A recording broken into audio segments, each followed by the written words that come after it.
Good evening, ladies and gentlemen. Thank you for being here. I promised some of you all a few days ago that as soon as the opportunity presented itself, I would give you a complete rundown on what we were doing and, more importantly, why we were doing it, the strategy behind what we were doing. I've been asked by Secretary Cheney to do that this evening, and so if you will bear with me, we're going to go through a briefing. I apologize to the folks over here who won't be able to see the charts, but we're going to go through a complete briefing of the operation.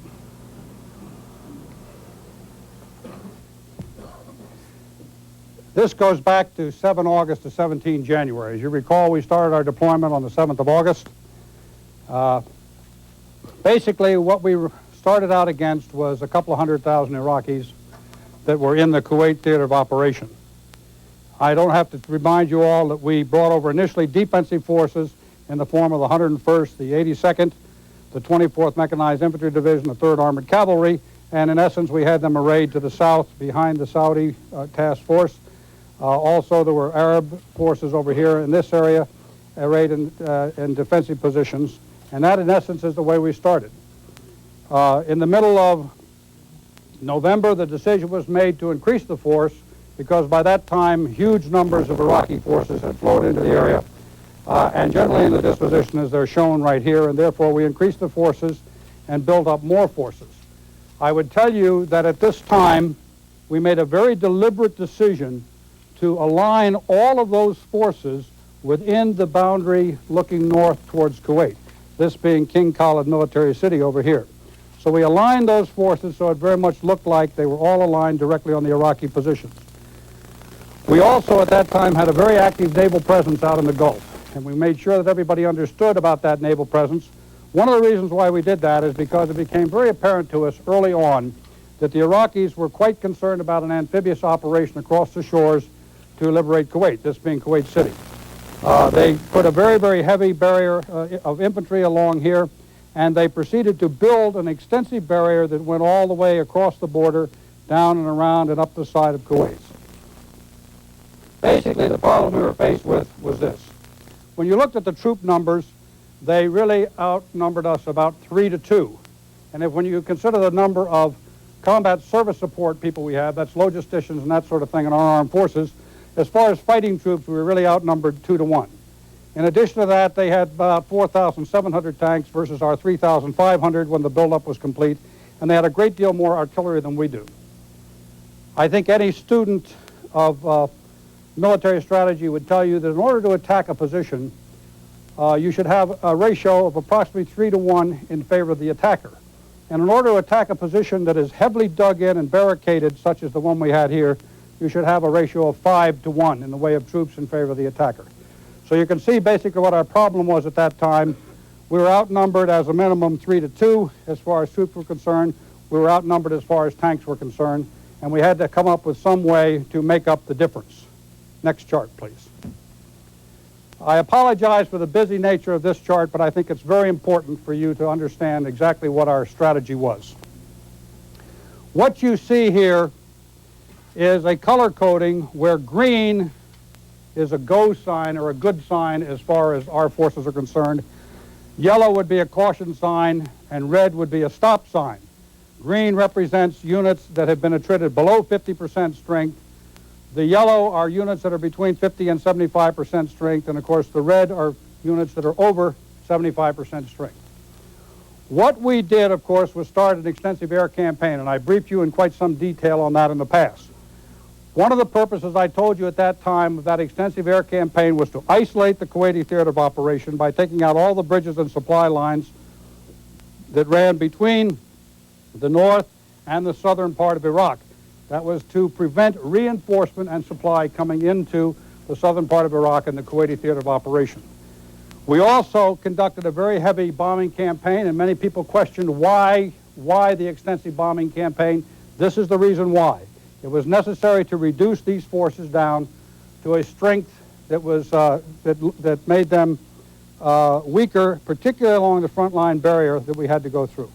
We continued our heavy operations out in the sea because we wanted the Iraqis to continue to believe that we were going to conduct a massive amphibious operation in this area. And I think many of you recall the number of amphibious rehearsals we had, to include Imminent Thunder, that was written about quite extensively for many reasons.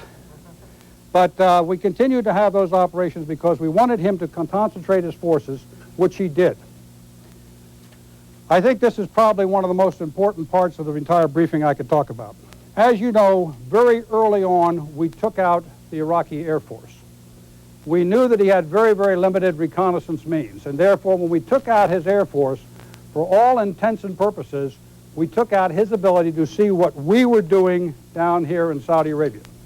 Once we had taken out his eyes, we did what could best be described as the Hail Mary play in football. I think you recall when the quarterback is desperate for a touchdown at the very end, what he does is he steps up behind the center, and all of a sudden every single one of his receivers goes way out to one flank, and they all run down the field as fast as they possibly can and into the end zone, and he lobs the ball.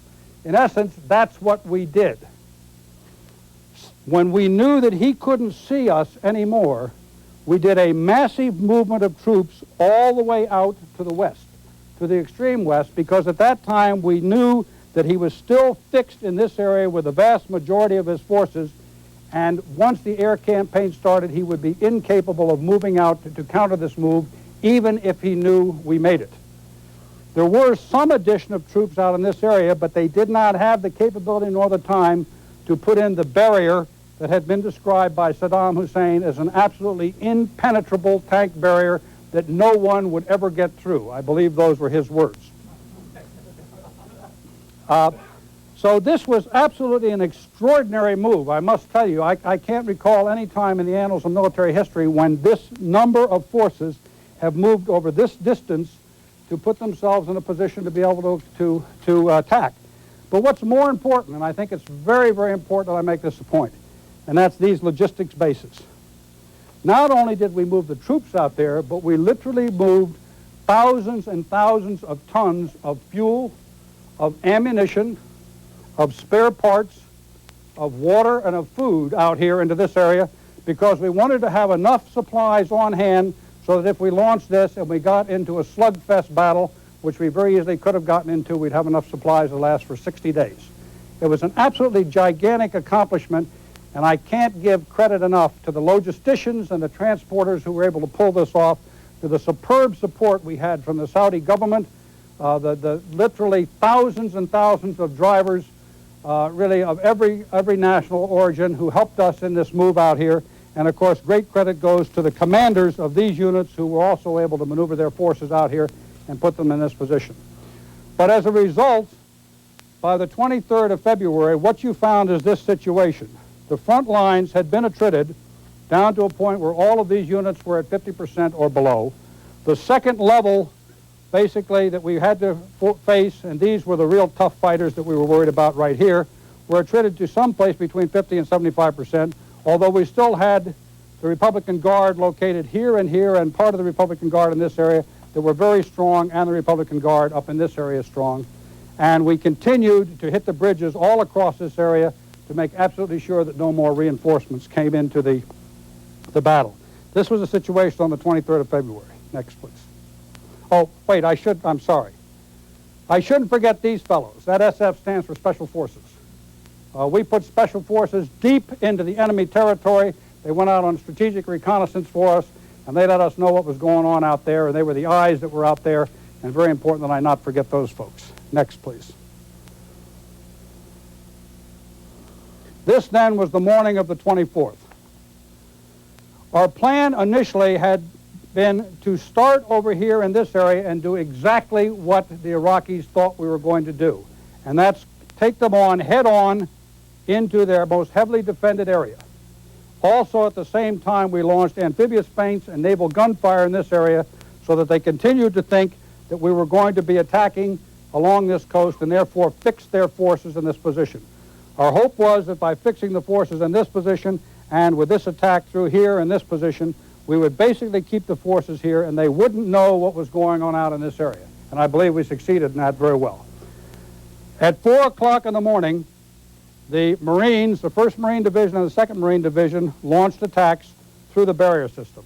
They were accompanied by the the Tiger Brigade, U.S. Army Tiger Brigade of the 2nd Armored Division. At the same time over here, 2 Saudi task forces also launched a penetration through this barrier. But while they were doing that, at 4 o'clock in the morning over here, the 6th French Armored Division, accompanied by a brigade of the 82nd Airborne, also launched an overland attack to their objective up in this area, Al Salman Airfield. And we were held up a little bit by the weather, but by 8 o'clock in the morning, the 101st Airborne Air Assault launched an air assault deep in the enemy territory to establish a forward operating base in this location right here. Let me talk about each one of those moves. First of all, the Saudis over here on the East Coast did a terrific job. They went up against a very, very tough barrier system. They breached the barrier very, very effectively. They moved out aggressively and continued their attack up the coast. I can't say enough about the 2 Marine divisions. If I use words like brilliant, it would really be an under-description of the absolutely superb job that they did in breaching the so-called impenetrable barrier. It was a classic, absolutely classic military breaching of a very, very tough minefield, barbed wire, fire trenches type barrier. They went through the first barrier like it was water. They went across into the second barrier line. Even though they were under artillery fire at the time, they continued to open up that breach, and then they brought both divisions streaming through that breach. Absolutely superb operation, a textbook, and I think it'll be studied for many, many years to come as the way to do it.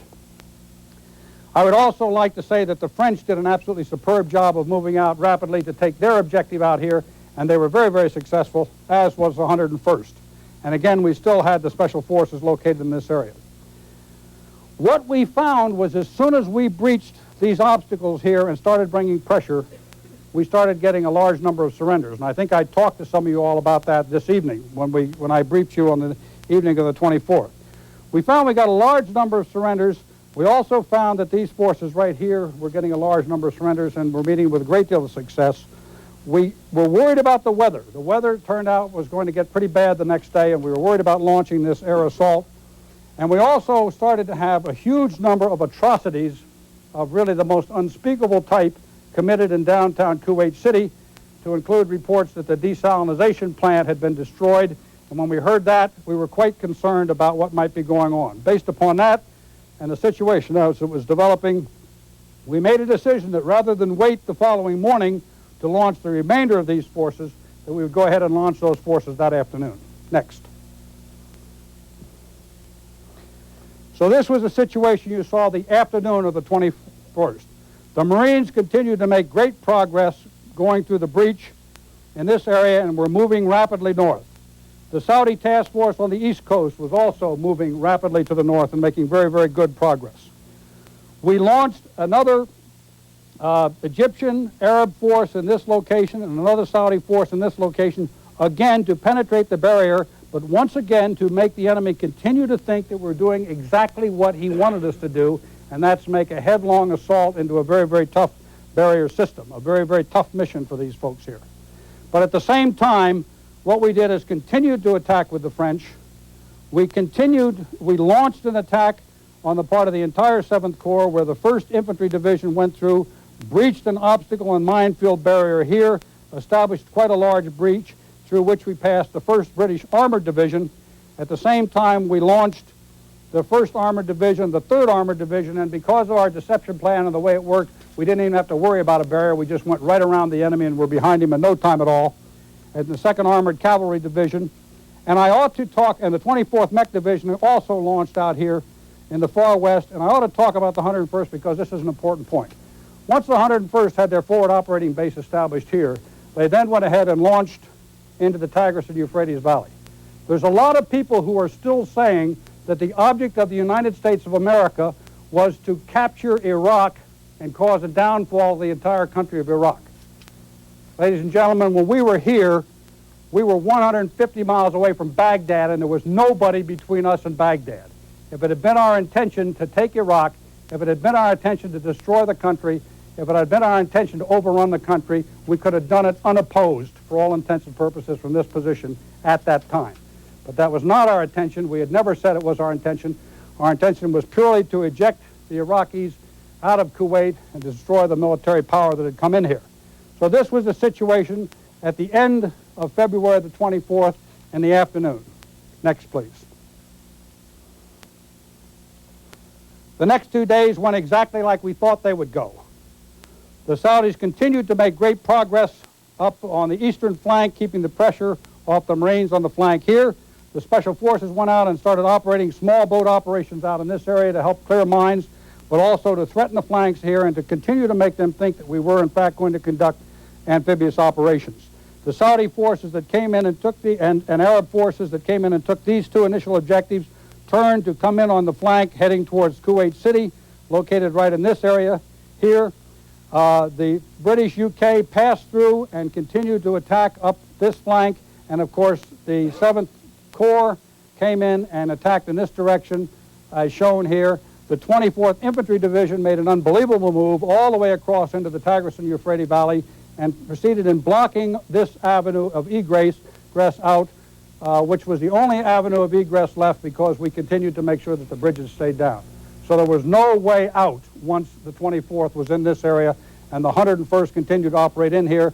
The French, having succeeded in achieving all of their objectives, then set up a flanking position, a flank guard position here to make sure that no forces could come in and get us from the flank.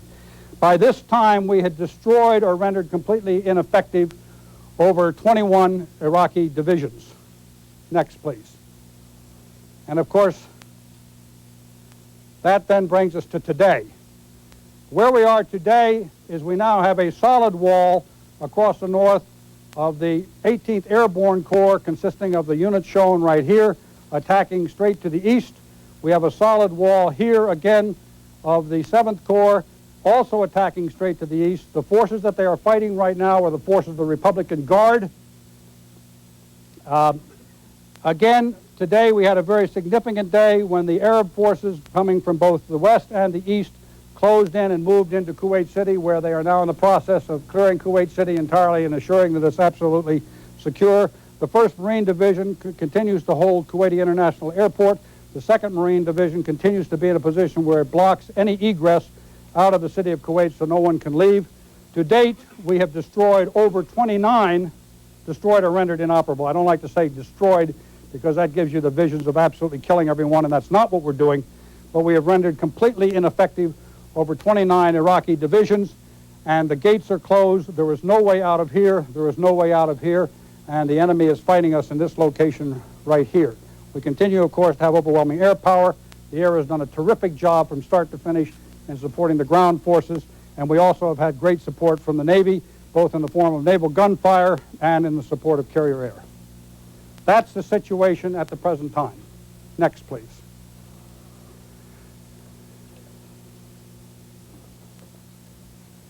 Peace is not without a cost. These have been the U.S. casualties to date. As you can see, these were the casualties that we had in the air war. Then, of course, we had the terrible misfortune of the Scud attack the other night, which, again, because the weapon malfunctioned, it caused death, unfortunately, rather than a proper function. And then, of course, these are the casualties in the ground war to death, the total being as shown here. Next. Hold it, hold on for 1 second. 1 second is up. Next, please. We'll put all these charts that have them available for you afterwards. Now, I would just like to comment briefly about that casualty chart. The loss of one human life is intolerable to any of us who are in the military. But I would tell you that casualties of that order of magnitude, considering the job that's been done and the number of forces that are involved, is almost miraculous as far as the light number of casualties. It'll never be miraculous to the families of those people, but it is miraculous. Anyhow, this is what's happened to date with the Iraqis. They started out with over 4,000 tanks. As of today, we have over 3,000 confirmed destroyed, and I do mean destroyed or captured. And as a matter of fact, that number is low because you can add 700 to that as a result of the battle that's going on right now with the Republican Guard. So that number is very, very high, and we've almost completely destroyed the offensive capability of the Iraqi forces in the Kuwaiti theater of operation. The armored vehicle count is also very, very high, and of course you can see we're doing great damage to the artillery. The battle is still going on, and I suspect that these numbers will mount rather considerably. Next.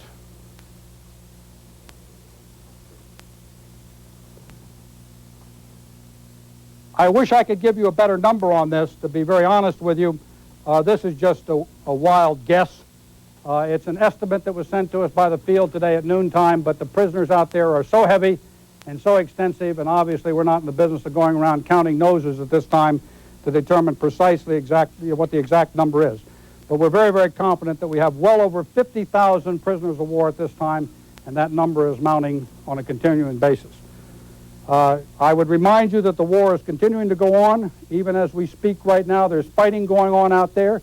Even as we speak right now, there are incredible acts of bravery going on. This afternoon, we had an F-16 pilot shot down. We had contact with him. He had a broken leg on the ground.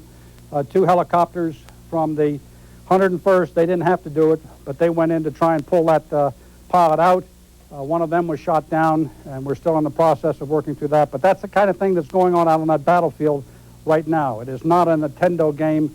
It is a tough battlefield where people are risking their lives at all time, and they're great heroes out there, and we all be very, very proud of them. That's the campaign to date. That's the strategy to date, and I'd now be very happy to take any questions anyone might have. Yes, sir. All these divisions along the border, which were seriously attrited, it figures to be about 200,000 troops, maybe, that were there. You've got 50,000 prisoners. Where's the rest of them? There was a very, very large number of dead in these units, a very, very large number of dead. We even found them when we went into the units ourselves and found them in the trench lines. There were very heavy desertions. At one point, we had reports of desertion rates of more than 30% of the units that were along the front here. As you know, we had quite a large number of POWs that came across, and so I think it's a combination of desertions. There's a combination of people that were killed. There's a combination of the people that we've captured, and there's a combination of some other people who are just flat still running. I'm wondering what you would say to people who would say the purpose of this war was to get the Iraqis out of Kuwait, and they're now out. What would you say to that public that is thinking that right now? I would say that there was a lot more purpose of this war than just get the Iraqis out of Kuwait. The purpose of this war was to enforce the resolutions of the United Nations. There's some 12 different resolutions of the United Nations, not all of which have been accepted by Iraq to date, as I understand it. Okay? But I got to tell you that in the business of the military, of a military commander, my job is not to go ahead and at some point say, well, that's great, they've just now pulled out of Kuwait. Even though they're still shooting at us, they're moving backwards, and therefore I've accomplished my mission. That's not the way you fight it, and that's not the way I would ever fight it. What kind of fight is going on with the Republican Guard? And is there any more fighting going on in Kuwait, or is Kuwait essentially out of the action? No. The type of fight that's going on with the Republican Guard right now is just a classic tank battle. You've got fire and maneuver. You've got they are continuing to fight and shoot at us as our forces move forward, and our forces are in the business of outflanking them, taking them from the rear, using our attack helicopters, using our advanced technology. I would tell you that one of the things that has prevailed, particularly in this battle out here, is our technology. We had great weather for the air war, but right now and for the last 3 days, it's been raining out there, it's been dusty out there, there's black smoke and haze in the air. It's an infantryman's weather. God loves the infantryman, and that's just the kind of weather the infantryman likes to fight in. But I would also tell you that our sights have worked fantastically well in their ability to acquire, through that kind of dust and haze, the enemy targets. And the enemy sights have not worked that well. As a matter of fact, we've had several anecdotal reports today of enemy who were saying to us that they couldn't see anything through their sights, and all of a sudden their tank exploded when their tank was hit by our sights. Yes. General, there have been reports that when the Iraqis left Kuwait City, they took with them a number of the Kuwaiti people as hostages. What can you tell us about this? We've heard that they took up to 40,000. I think that you've probably heard the Kuwaitis themselves who were left in the city state that they were taking people and that they have taken them. So I don't think there's any question about the fact that there was a very, very large number of young Kuwaitis, males, taken out of that city within the last week or two. But that pales to insignificance compared to the absolutely unspeakable atrocities that occurred in Kuwait in the last week. It They're not a part of the same human race. The people that did that the rest of us are. I've got to pray that that's the case. Is there a military or political explanation as to why the Iraqis did not use chemical weapons? We've got a lot of questions about why the Iraqis didn't use chemical weapons, and I don't know the answer. But I just thank God that they didn't. Is it possible they didn't use them because they didn't have time to react and they were defeated? Okay, you want me to speculate? I'll be delighted to speculate. Nobody can ever pin you down when you speculate. Number one, we destroyed their artillery. We went after their artillery big time. They had major desertions in their artillery, and the artillery that would have been, and that's how they would have delivered their chemical weapons, either that or by air, and we all know what happened to the air. So we went after their artillery big time, and I think we were probably highly, highly effective in going after their artillery. There's other people who are speculating that the reason why they didn't use chemical weapons is because they're afraid that if they use chemical weapons, there would be nuclear retaliation. There's other people that speculate that they didn't use their chemical weapons because their chemical weapons degraded, and because of the damage that we did to their chemical production facilities, they were unable to upgrade the chemicals within their weapons as a result of that degradation. That was one of the reasons, among others, why we went after their chemical production facilities early on in the strategic campaign. I'll never know the answer to that question, but as I say, thank God that they didn't. Who's the man of the match? Well, in my view, there is no doubt in my mind as to who that is, and that's General Norman Schwarzkopf. It is his brilliance, his leadership, his drive, his determination, and I have to say it occasionally, although I work alongside him and a great friend of his rudeness at times, that's got things done and got them done so damned efficiently and helped us and enabled us to win this war. You've been watching a special replay of highlights from Wednesday's briefing by General Norman Schwarzkopf, the commander of Allied forces in Operation Desert Storm. I'm Dave Michaels at CNN Center in Atlanta. We'll have a complete update on the Gulf at the top of the hour.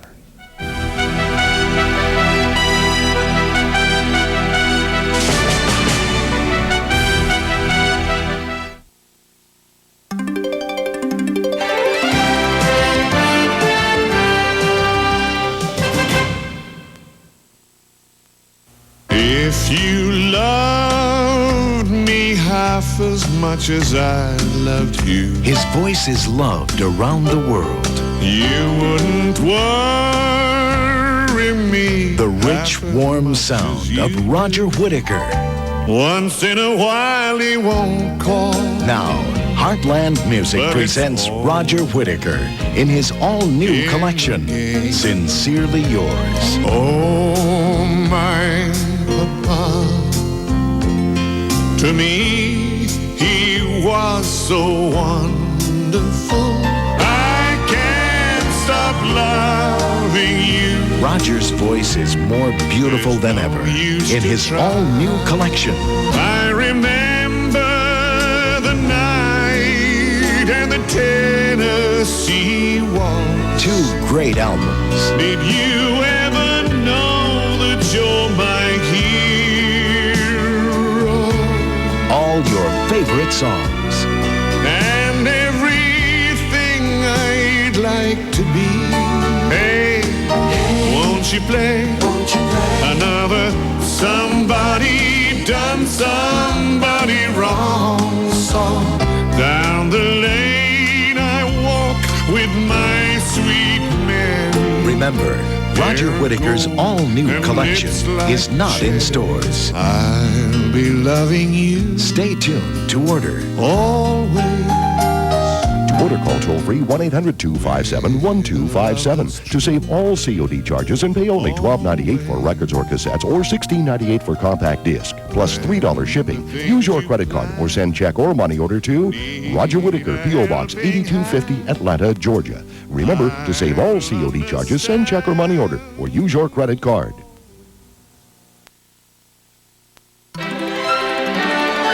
This is CNN.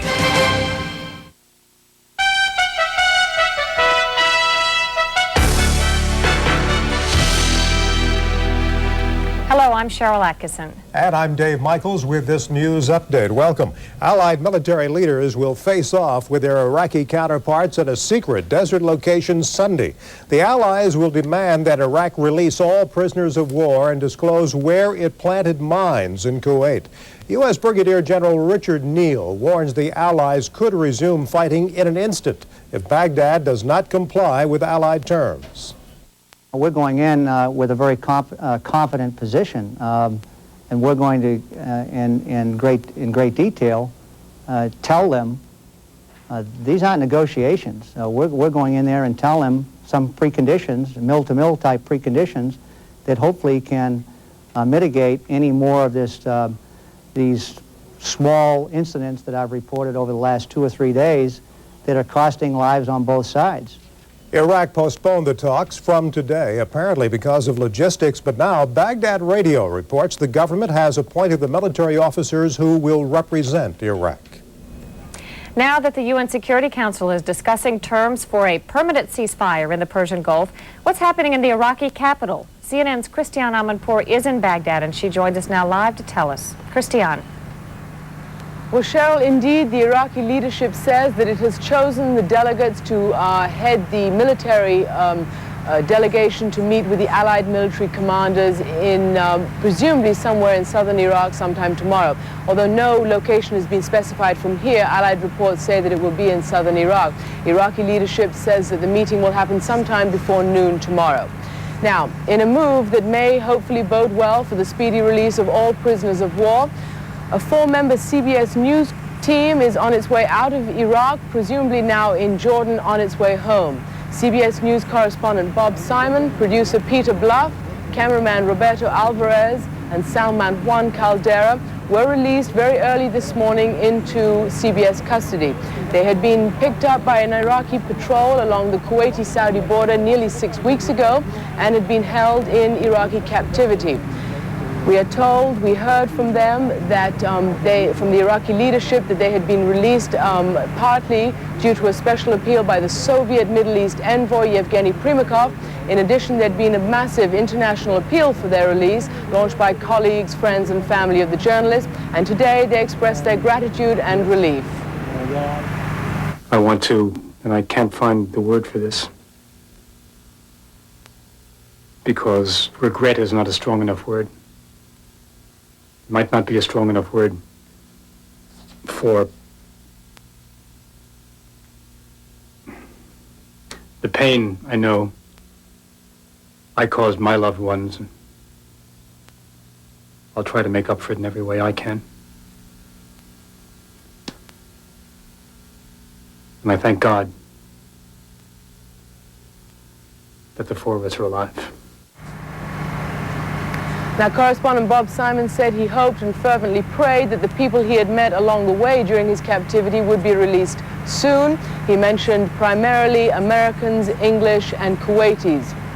In addition, CNN has learned that the building the CBS crew had been held in over the last 2 weeks near Baghdad had been bombed in the final days of the war by the Allies. However, the crew apparently were unhurt. They were in a shelter at the time. Cheryl?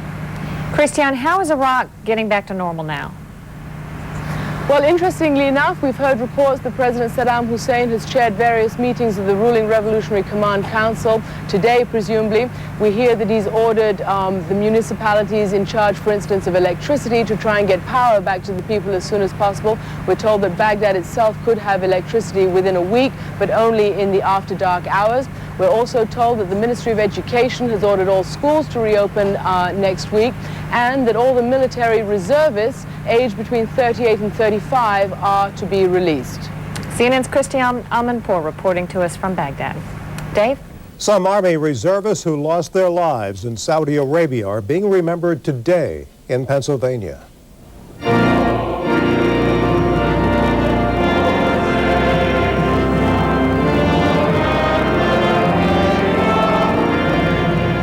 A memorial service was held at the First Presbyterian Church in Greensburg. 13 reservists from a Pennsylvania unit are among the 28 troops killed when an Iraqi Scud missile slammed into their barracks near Tehran. The names of the reservists were read during the service, along with the playing of taps. Coming up, Kuwaitis are celebrating their newfound freedom, but they face a long and expensive recovery.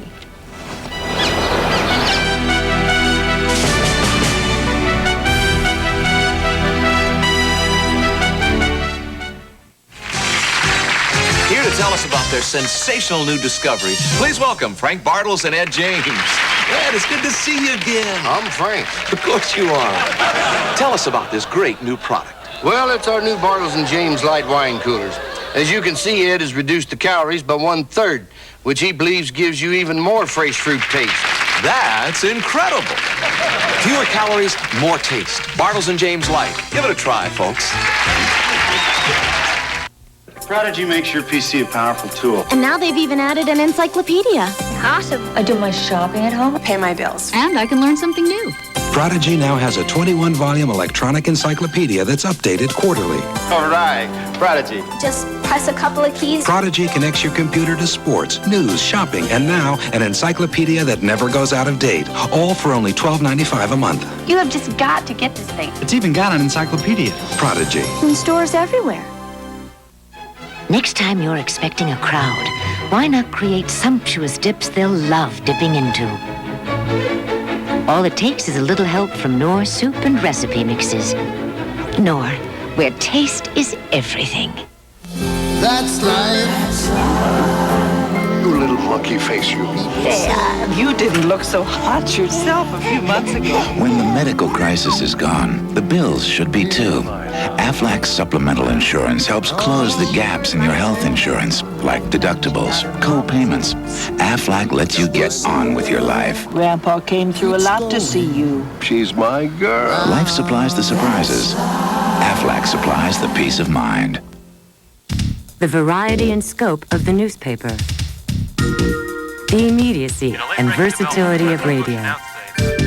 The drama and emotion of television. The power and impact of CNN headline news.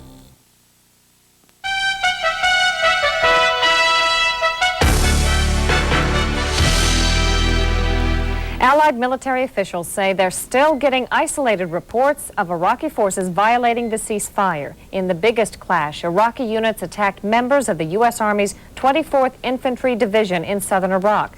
Officials say there were no U.S. casualties, but 60 Iraqi tanks and other vehicles were destroyed and many Iraqi soldiers taken prisoner. The aftermath of the war has plunged the southern Iraqi city of Basra into chaos. U.S. military officials say Basra has had a total breakdown of civil control. Aerial surveillance revealed throngs of people clogging the city's squares and main streets, with military vehicles parked haphazardly about. U.S. Brigadier General Richard Neal confirmed the disorder in Basra, saying overhead pictures indicate a lot of chaos. An Iraqi opposition leader in Saudi Arabia says exiled Iraqi political leaders are holding talks about a national salvation government based in Basra. A Kuwait government official says it may take a long time to restore law and order in the shattered emirate, also to rebuild Kuwait.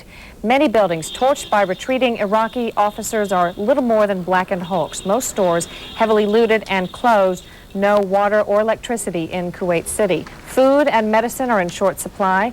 The Minister of State for Cabinet Affairs told a news conference today authorities will move gradually to disarm resistance members.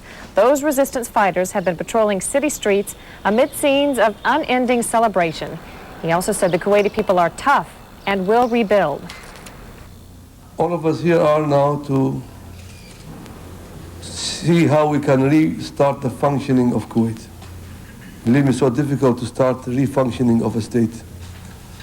Everything is in a mess. The life is really in chaos. The people are solid. That's the great thing about it. Very tough. They can afford to struggle further to rebuild their country.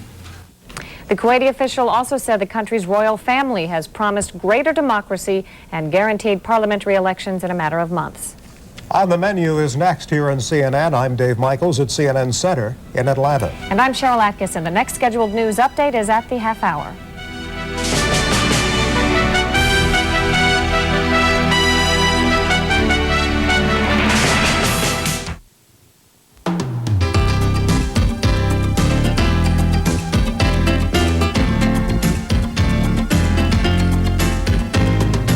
CNN presents On the Menu with registered dietitian Carolyn O'Neill.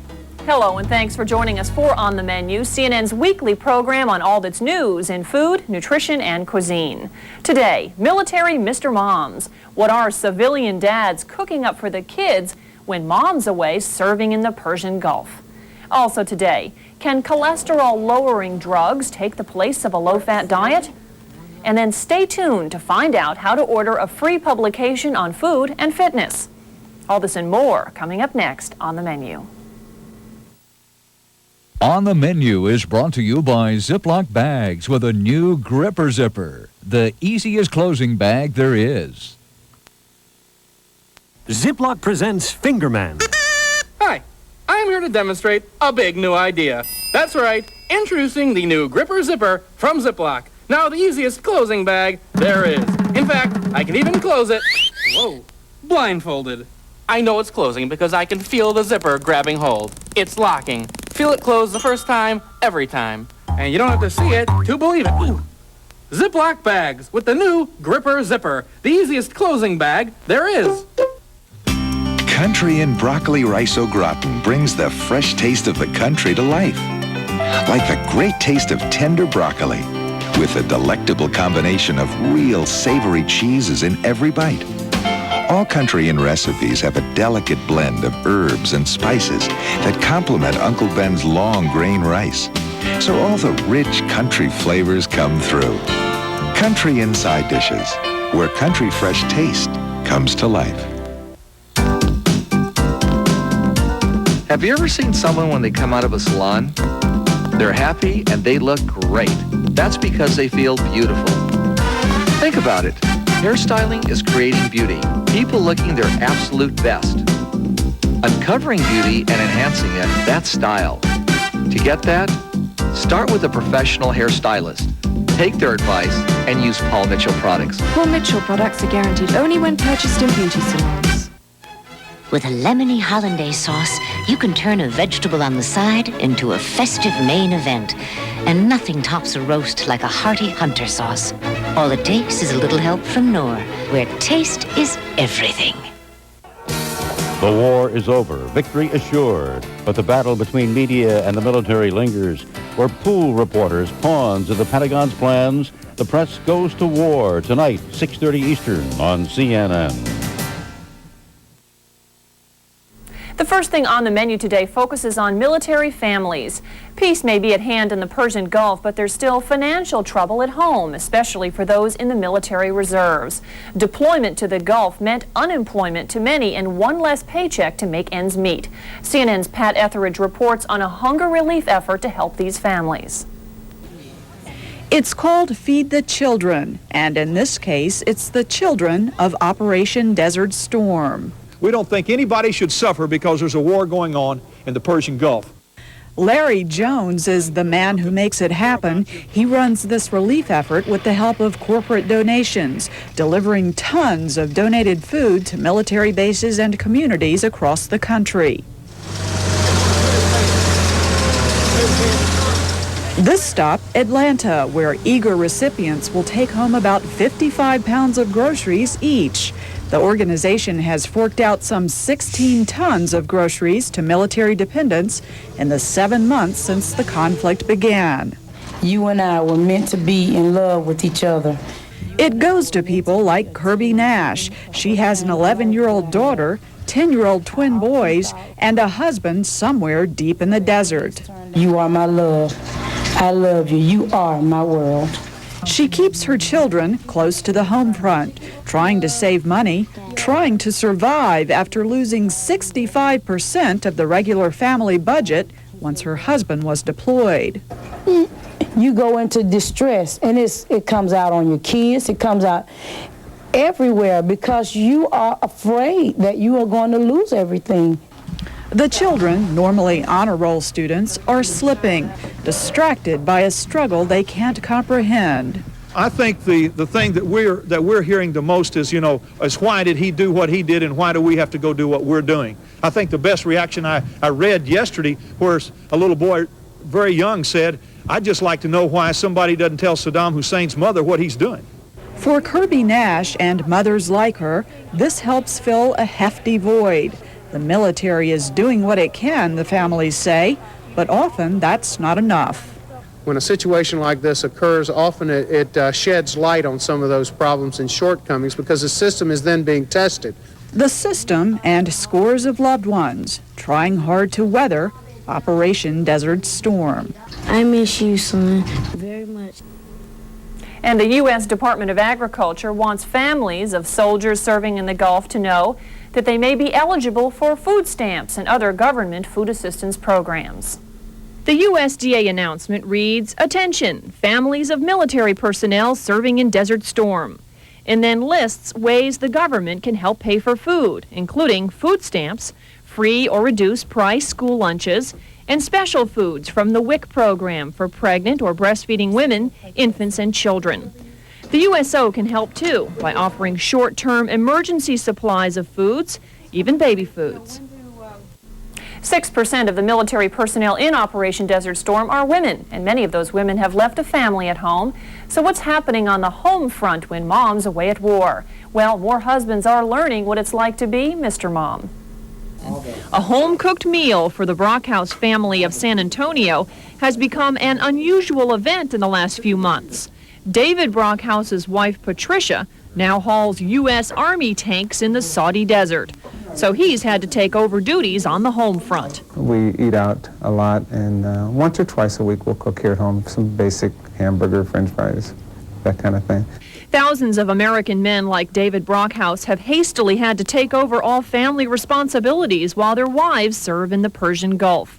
And that can mean major adjustments in everything from eating habits to self-esteem. For many years, Brockhouse was the one on active duty. It's kind of a role change for me now to be the dependent and not the member. It's very difficult to assume that role.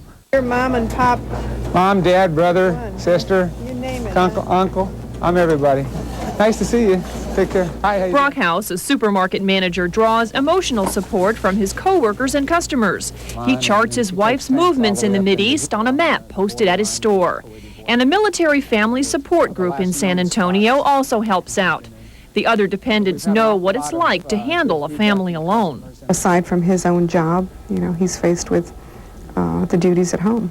Brockhouse has one high school-age son left at home to care for, but many other military husbands are caring for small children. When Army Specialist James Perdue's wife was deployed in January, she gently handed over 2-month-old Roderick. He still wakes up 2, 3 in the morning crying, want fed and changed and stuff like that. While baby feeding schedules can be challenging, selecting and cooking nutritious foods for children is hard work too. Nutrition experts advise military Mr. Moms not to rely too heavily on fast foods or frozen convenience foods. Better nutrition and lower costs come from well-planned home cooking. Cook on the weekends so that you can spend more quality time in the evening with your children. Single parent probably best describes the new lifestyle for many military husbands. And while it's undoubtedly difficult at times, David Brockhouse sees benefits too.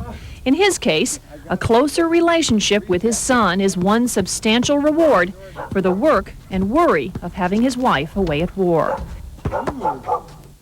Coming up next on our show, if you take a drug that lowers cholesterol, can you eat anything you want? Also next, colorful ways to add flavor without fat. Salsas tempt the taste buds.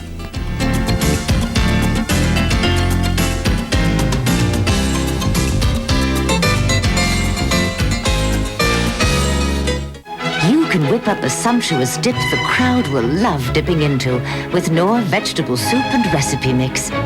You can turn a vegetable on the side into a festive main event with a lemony Knorr hollandaise sauce. And a savory soup can help dinner become a delicious, memorable meal, especially if it's Knorr fine herb soup. Discover how Knorr can help you turn any meal into something special. Knorr, where taste is everything. Ziploc presents Fingerman. Hi, I'm here to demonstrate an amazing achievement. Introducing the new Gripper Zipper from Ziploc. Now the easiest closing bag there is. In fact, I can even close it with my hands tied behind my back. Yes, the zipper is grabbing hold. It's locking. Feel it close the first time, every time. Ziploc bags with the new Gripper Zipper. the easiest closing bag there is. Very good, Fingerman. You gonna tie me now? Hey, where are you going? Cast your nets upon the water. Cast your nets upon the water. Nets upon the water. And bring it on home to me. People who know what they're doing bring home Alaska canned salmon. Alaska canned salmon, far and away the world's finest. In times of war and peace, through revolution and unification, one network stands out. The readers of the Washington Journalism Review have voted CNN the best network for news. CNN. Following a low-fat diet is still the safest way to lower cholesterol levels, but researchers wanted to find out if a low-fat diet plus a cholesterol-lowering drug might really improve treatment. With cholesterol-lowering drugs, such as lovastatin, available today, is it really necessary to give up rich foods in order to follow the recommended cholesterol-lowering low-fat diet? Many of my patients had said, can I just take a pill and eat any diet that I'd like to eat? To find out how diet does or doesn't help lovastatin do its job, Dr. Cobb divided study volunteers into two groups. The first group ate the typical American high-fat diet, and the second group ate low-fat meals. Both groups took lovastatin, which limits the body's production of cholesterol. Results published in this week's Journal of the American Medical Association revealed that with the help of the drug, 80% of those on the low-fat diet saw their cholesterol level drop to recommended levels, but only half on the high-fat diet reached acceptable total cholesterol levels. The low-fat diet, however, did not work to boost lovastatin's cholesterol-lowering power. In both diet groups, cholesterol was lowered by about 23%. But that doesn't mean that lovastatin is the wonder drug for everyone who wants to lower their cholesterol level. We don't even know if it protects our hearts, and we don't know if a person will have less of a risk of having a heart attack 20 years down the road, because those data are not available yet. Dr. Cobb recommends before taking any drugs that work today but may have unwanted side effects tomorrow, patients should try a low-fat diet as the first line of defense against cholesterol. Cucumbers are one. In other nutrition news this week, two birthdays. One for a nutrition-conscious consumer group and another for the first and most popular low-calorie frozen entrees. Stouffer's Lean Cuisine is 10 years old. These less than 300 calories a serving entrees revolutionized the frozen food section by offering convenience to health-minded shoppers. Today, of course, there are oodles of diet-conscious dishes on ice, but rather than focusing on just calories, products today are designed for total health, with low fat being the primary selling point. Lean Cuisine's new 97% fat-free line will be introduced this month. And any consumer who appreciates seeing better food labels or knowing that vegetable oils are used to cook their fast food fries should say happy 20th birthday to the Center for Science in the Public Interest. This Washington-based consumer advocacy group, which publishes Nutrition Action, has been on the front lines fighting for the consumer's right to know more about what they're eating. Now we join Bert Wolf, who's found a way to celebrate the salad. It's a lighter chicken salad made without mayonnaise. Instead, it's tossed with a spicy vinaigrette. Here's California chicken salad. Hollywood, California, home of the rich and famished. And where do the elite meet to eat in this town? Well, one favorite spot is the dining room at the Regent Beverly Wilshire. And what's cooking? A McCarthy chicken salad named after the hotel's original architect. It's made by mixing together 2 cups of iceberg lettuce with a ½ cup of diced chicken and small amounts of cubed Swiss cheese, chopped tomato, cheddar cheese, which reminds me, cheddar cheese is named after a district in England called Cheddar. It was always our country's favorite cheese, but when the Revolutionary War started, we got a little nervous about having our favorite cheese named after a district in enemy territory, so we began calling it American cheese.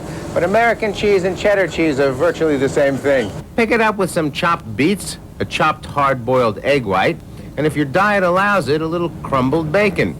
An oil and vinegar dressing is made with the addition of a few chopped chives, a little tarragon, a splash of Worcestershire sauce, and Tabasco.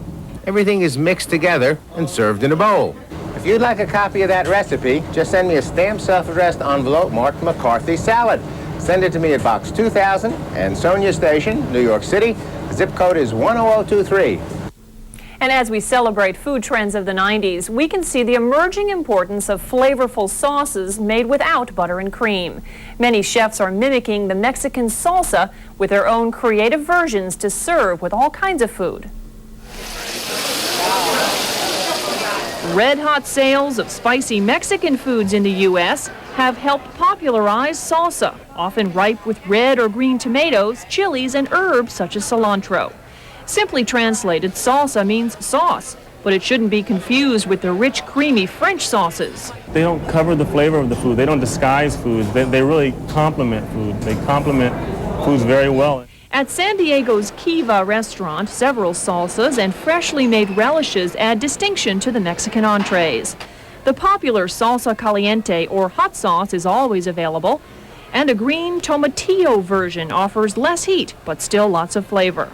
At other restaurants, what's called salsa may look more like a chunky relish. Chef Cliff Delory, for example, turns coarsely chopped fruits and vegetables into a navel orange salsa at JW's restaurant in Los Angeles. It's prepared cold and served cold. Diced oranges, green onions, tomatoes, just tossed together lightly with olive oil, salt, pepper, and cayenne pepper. People request it. They want something lighter. They want something fresher.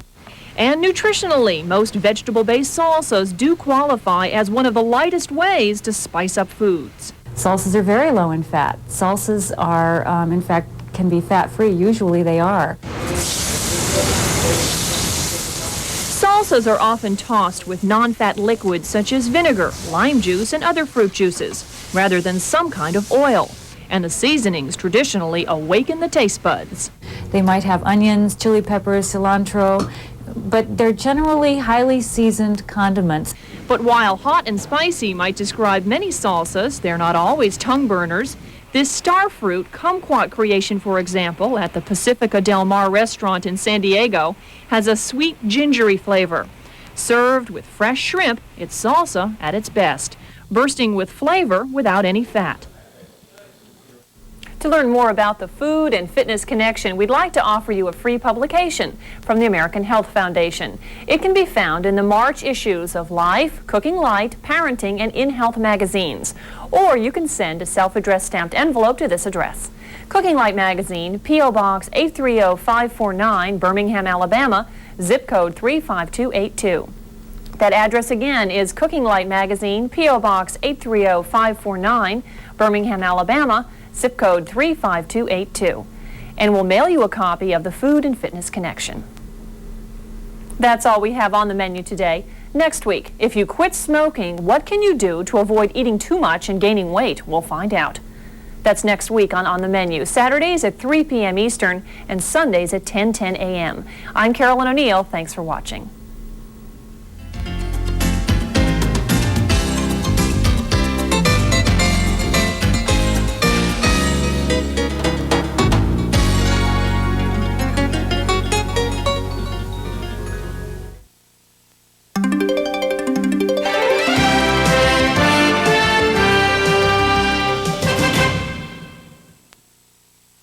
A TNT exclusive premiere, 1862. It's going to be a long war.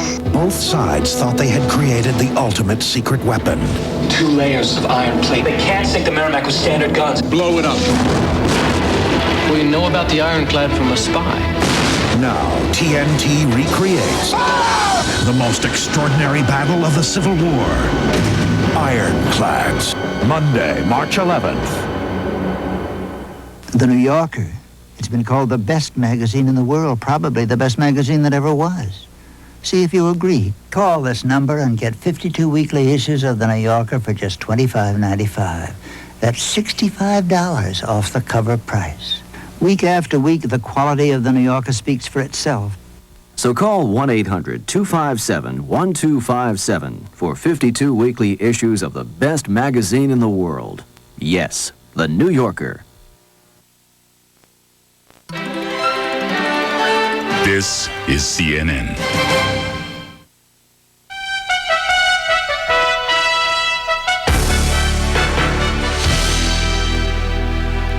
Hello, I'm Dave Michaels of the CNN Center in Atlanta with this update on movements toward peace in the Gulf. Iraq has appointed military officers to meet in the desert Sunday with U.S. General Norman Schwarzkopf and other allied military commanders to formalize the ceasefire.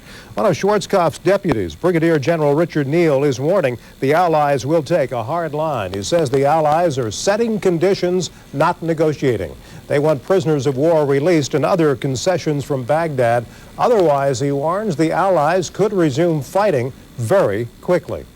The International Red Cross says Iraq has given official notification it is ready to begin exchanging prisoners of war, but the spokesman says there was no mention of the return of civilians. In addition to allied POWs, Kuwaiti officials say Iraq took away tens of thousands of Kuwaitis. The UN Security Council is expected to vote later today on a list of demands Iraq must meet for a permanent ceasefire. The demands include war reparations and the release of all prisoners. Diplomats predict a majority of the Council's 15 members will vote for it. The Council made numerous changes in a draft resolution presented by the United States. They deleted a provision warning of retaliation if Iraq does not comply with ceasefire conditions. The resolution will retain an economic and arms embargo against Iraq. U.S. military officials say the southern Iraqi city of Basra is in chaos, suffering a total breakdown of civil control. The city was hard hit by Allied bombing during the war. U.S. officials say aerial surveillance shows thousands of people clogging the city. British reports say demonstrations against Saddam Hussein are the cause of the influx of people in the streets. At a briefing in Riyadh today, U.S. Brigadier General Richard Neal could only speculate on the reason for the unrest. I think the soldiers are bringing back stories of disenchantment. I think a lot of the debriefs have confirmed as a result of our talking to the EPWs. I think you could almost say the consensus was that they did not believe in the invasion of Kuwait to begin with, and then having suffered a terrible defeat, that coupled with getting in with a civilian population, I just think the stories are becoming endemic. U.S. officials say it is not clear whether the rebellion is against Saddam Hussein. A four-man CBS News crew is on the way home via Jordan after being released in Baghdad today. The four include CBS London Bureau Chief Peter Bluff, cameraman Roberto Alvarez, correspondent Bob Simon, and soundman Juan Caldera. They were freed by Iraqi authorities after being held captive for nearly 6 weeks. Iraq's news agency says the crew was arrested for entering Iraqi territory from Saudi Arabia. And that's a brief look at the movement toward peace in the Gulf. I'm Dave Michaels of the CNN Center in Atlanta. We'll have another update at the top of the hour. Thanks for being with us.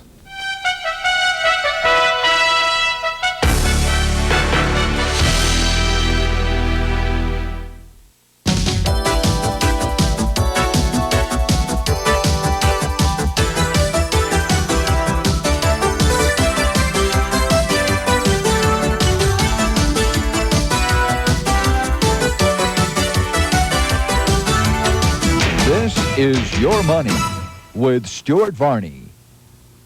Hello everyone.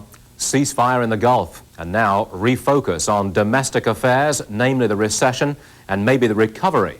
Now here's where you stand with your money.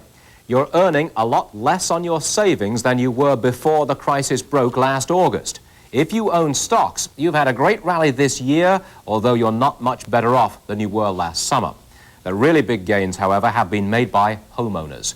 The National Association of Realtors says activity actually picked up towards the end of January, while financing conditions look better and better. Despite a slight blip up this past week, mortgage rates still appear to be in a downtrend. We have the average on 30-year fixed-rate mortgages now standing at 9.18%. On a 15-year fixed-rate home loan, the rate is 8.91, that's the average, and on one-year adjustables, it's down to 7.49%. Now, we reported last week that a rush to refinance mortgages may be starting. It seems it has. One consulting firm, HSH Associates in New Jersey, estimates that half of all new lending by banks right now is for refinancing. Now, the rate of return you're earning on your bank CDs. Each week we list some of the banks offering above market rates, and we take the figures from the 100 highest yields group, our safety ratings from Veribank of Massachusetts. Let's start with 6-month CDs. California Thrift and Loan in Santa Barbara is paying just over 7%, the yield 7.25%, just above that. And this bank gets the full 3-star safety rating from Veribank. On 1-year money, NVR Savings of McLean, Virginia has a payout of just over 7%, 7.40 on the yield side, 2 stars for safety for this bank. On a 2.5-year certificate, Citibank South Dakota, back on our list. It's in Sioux Falls. It pays 7.27. The yield is 7.64%. Again, the 3-star safety rating here. And finally, on 5-year money, the Safra National Bank here in our hometown, New York City, New York. It's paying 7.70. 8% even on the yield, and Veribank gives them a 3-star safety rating. Remember, of course, we don't recommend these CDs. The figures are best used as a comparison with what your local bank is paying you. Now, consumers have been badly battered by worries about the Gulf War and the recession. Confidence is low, and it may take more than a ceasefire to revive it. Cynthia Rogers has our report on that. When war broke out in the Persian Gulf, consumers pulled back. I, in particular, was looking at buying a computer, and I have now decided to hold off on that, and also to look at the way I've been spending. But now that there's a ceasefire, the thinking goes, consumers will start spending again. In New York, the mood was hopeful. Business has been, dropped during this war situation. But we're waiting now, VJ Day or V whatever it is, going to be called, and everything will be up again. I think it will help things. I hope so, anyway. In the South, surveys show consumer confidence began to turn around even before news of the ceasefire hit. I'm just now buying a new car. Some positive will get back the way it was before the war. Others are still cautious. I will stay in my budget for at least 18 more months. That's just what has economists worried. Consumers have been so unnerved by war and recession, it may take more than the outbreak of peace to open up their pocketbooks. Real question is whether it will translate at all into increased spending, because the economic fundamentals are still pretty dismal as far as people are concerned. I don't spend. I don't. I just, try to not spend it until this is all over. Because the economy too, and they're letting a lot of people go at my company. If consumers hold back, businesses will remain cautious. Layoffs will continue, and recovery will be delayed. Lower interest rates, engineered by the Federal Reserve, could help turn things around, especially in the depressed housing market. But after the spending binge of the 80s, some people seem to like the new austerity. I kind of like my new habits I've created. Become more frugal, and I think it's something I should have done a long time ago. Peace by itself won't turn consumers around, but economists agree it's an important step toward renewed prosperity. Cynthia Rogers, CNN Business News, Washington. In these uncertain economic times, tax-exempt investing is getting a lot of attention, and a lot of money has indeed poured into municipal bonds this year as local and state taxes began to rise. But there are currently a few glitches in this market. These are municipal bond traders. They've had a difficult time lately, and so have investors. First, bonds issued by some state governments are facing questions about their quality. What Standard & Poor's has done is to add a number of states to its credit watch list, which means that the states may go up or rather may stay where they are, or if they're on credit watch for negative reasons, might go down in their ratings. These states just added to the already lengthy credit watch list: Maine, Michigan, Pennsylvania, and California. Next problem, lower quality ratings mean some single-state municipal bond money market funds have to buy out-of-state bonds. The result, investors lose some tax breaks. Not a big problem now, but it could grow. Then, check the rates of return on municipals. The average is 7.4%. The average on Treasury bonds, which also offer a limited tax break, is 8.3%. Corporate bonds now pay 9.4% on average. For those investors who currently own municipal bonds, lower rates could be a problem. Some issuers are calling in, that is, paying off their old high-rate bonds. We've been seeing more and more bonds go away, as we say in the business, meaning that there's somewhat less to buy. So we've begun to see what might turn out to be a diminution in the amount of bonds available. Despite the problems in the municipal bond business, investors have recently been strong buyers. They clearly like the tax breaks. Coming up on Your Money, the stock market's reaction as we move towards peace in the Gulf, and the latest mutual fund scoreboard. We'll be back.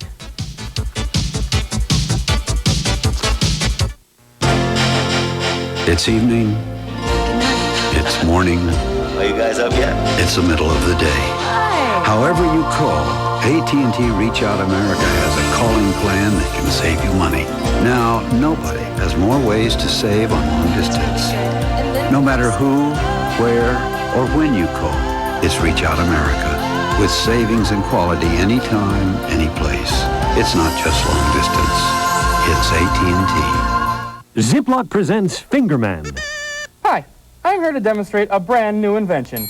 Introducing the new Gripper Zipper from Ziploc. Now the easiest closing bag there is. In fact, you can close it even if you're all thumbs. How you doing? Yes, the zipper is grabbing hold. It's locking. Feel it close the first time, every time. Yeah. Ziploc bags with the new Gripper Zipper. The easiest closing bag there is. Now that was a snap.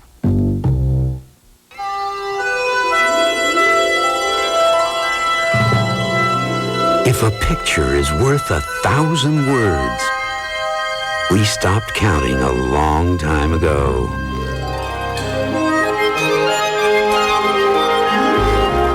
Call 1-800-VISIT-NM for your free New Mexico vacation planner.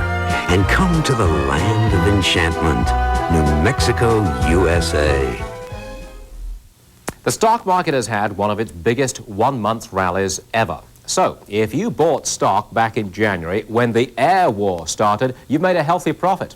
But if you put off buying stocks until the ground offensive, you haven't lost much, but you haven't gained much either. The Dow Jones Industrial Average didn't react much to the start of the ground war, and it actually lost ground as the fighting continued. But then on Wednesday, when Allied troops entered Kuwait City, the Dow bounced back 24.5 points, only to head back down again the next day when President Bush announced the ceasefire. Not much of a peace rally here on Wall Street. There was a massive, record amount of cash flowing into mutual funds in January. The industry's total assets grew a whopping $59 billion. Most of the increase, $37 billion worth, flowed into money market funds, while redemptions, that is, sales out of stock funds, were way down in January compared to December. Here is our mutual fund scoreboard. Lipper Analytical Services supplies the numbers. So far in 1991, the average stock fund shows a gain of 13.3%, a very solid gain in a very short period of time. Bond funds, the average performance shows a 2.5% gain. Now check the individual winners amongst the funds, and we have the American Heritage Fund, very small fund with a very big gain, up 36% in 1991 thus far. The Prudent Speculator is up 34%, and the Shield Progressive Environment Fund up 33%. Now here are the top types of fund, and this is for the 1 week period ending on Thursday. That's the 28th of February. Gold funds averaged a 3% gain, so did natural resources funds. Environmental funds also in with roughly the same performance, up almost 3% on that 1 week period. Now the week's winner was Equity Strategies, that is a precious metals fund, up 20% in 1 week. The big loser, Fidelity's Select Paper and Forest Products Fund, it was down 3% in that 1 week ended Thursday. Well, the big name investment companies clearly know who their market is, women. As Terry Keenan reports, more and more women are taking control of their financial futures, and they're learning it doesn't take a fortune to do it. Financial management. Many have tried it, many have given up on it. In most cases, the major problem is the same. Cash flow, number one. And it's not just women, it's everybody. No matter how much money you make, you spend right up to it, and probably right through it. That's Ann Diamond. Sponsored by banking giant Citicorp, she's advising women on how to make the most of their money. Why the focus on women only? Statistics show they're marrying later, opting to stay single, divorcing, or outliving their husbands. More and more women are the head of their financial households. Her advice, start managing your money early. Time and compounding interest can turn an initial $1 a day investment at 5% into $2,000 in 5 years. Avoid impulse buying. Save for what you want. Set priorities in spending. And always have money set aside for emergencies, enough to cover expenses for 3 to 6 months should you lose your income. Once you've managed cash, take a look at risk management. Assess your insurance needs. Learn about investing. It doesn't take a lot of cash, nor does it mean a lot of risk. If you're just starting out, nearing retirement, or suddenly single, Diamond says set financial goals. Otherwise, you have a tendency of just going from one emergency to the next, putting out fires, as I call it. And 1 month the television breaks, and 1 month the children need new shoes, and 1 month you have to go to the dentist, and you never get ahead of yourself. Financial management on the home front can seem overwhelming, but it's easier than it looks and can be done at any income level. That's Your Money. Terry Keenan, CNN, New York. Coming up next, on Your Money, Marlis Harris answering your questions. Stay with us.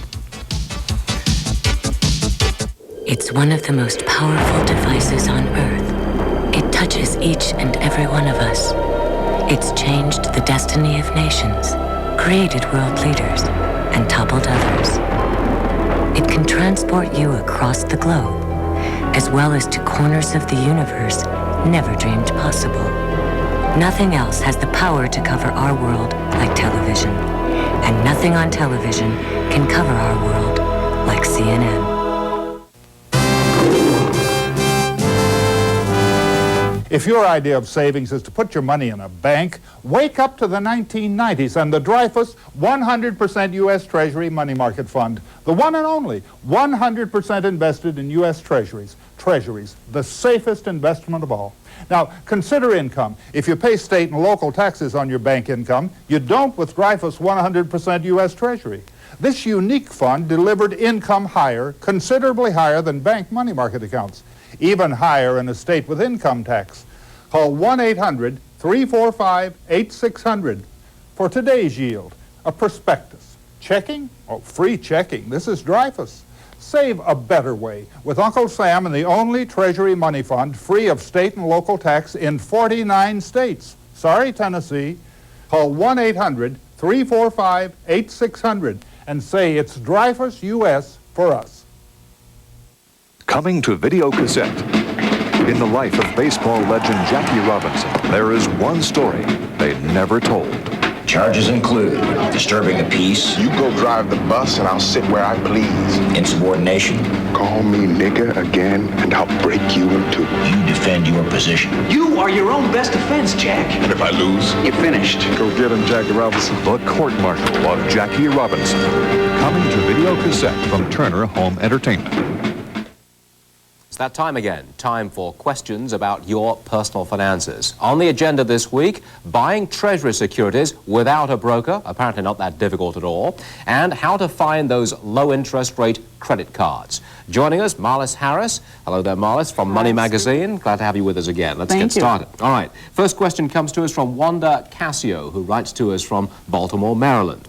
Who should I contact to purchase Treasury notes without a broker? I'm retired and wish to invest $40,000 in a tax-free investment that is federally insured. Go ahead. Well, Treasury securities are a good idea, but you're not going to get a completely free lunch here. They are federally insured, and the interest is exempt from state and local taxes, but you'll have to pay federal taxes on the interest and on any increase in the value of the underlying security. Now, it's very easy to buy securities straight from the federal government. You can write to the Bureau of the Public Debt, Department A, room 429, and that's in Washington, D.C. The zip code is 20239-1000. Or you can call the automated phone line, and that number is area code 202-287-4113. Now, in each case, you'll get a detailed explanation of the process, probably more than you ever wanted to know. Basically, you send them a form that indicates the amount of securities you want to buy. But buying directly only makes sense for Treasury bills, which come due after 3, 6, and 12 months, and for one-year notes, because the Treasury will only redeem its securities at maturity. So if you buy $40,000 worth of 10-year bonds from the Treasury and you later decide that you want to sell them in year 8, the Treasury won't buy them back from you and most brokerage houses can't be bothered to sell them for you since they didn't make the initial purchase. So if you choose to buy treasuries through a broker, it won't cost you that much anyway. One discount broker in your area charges a flat rate of $39 for any amount of treasuries. On $40,000 worth, that's a relatively small commission.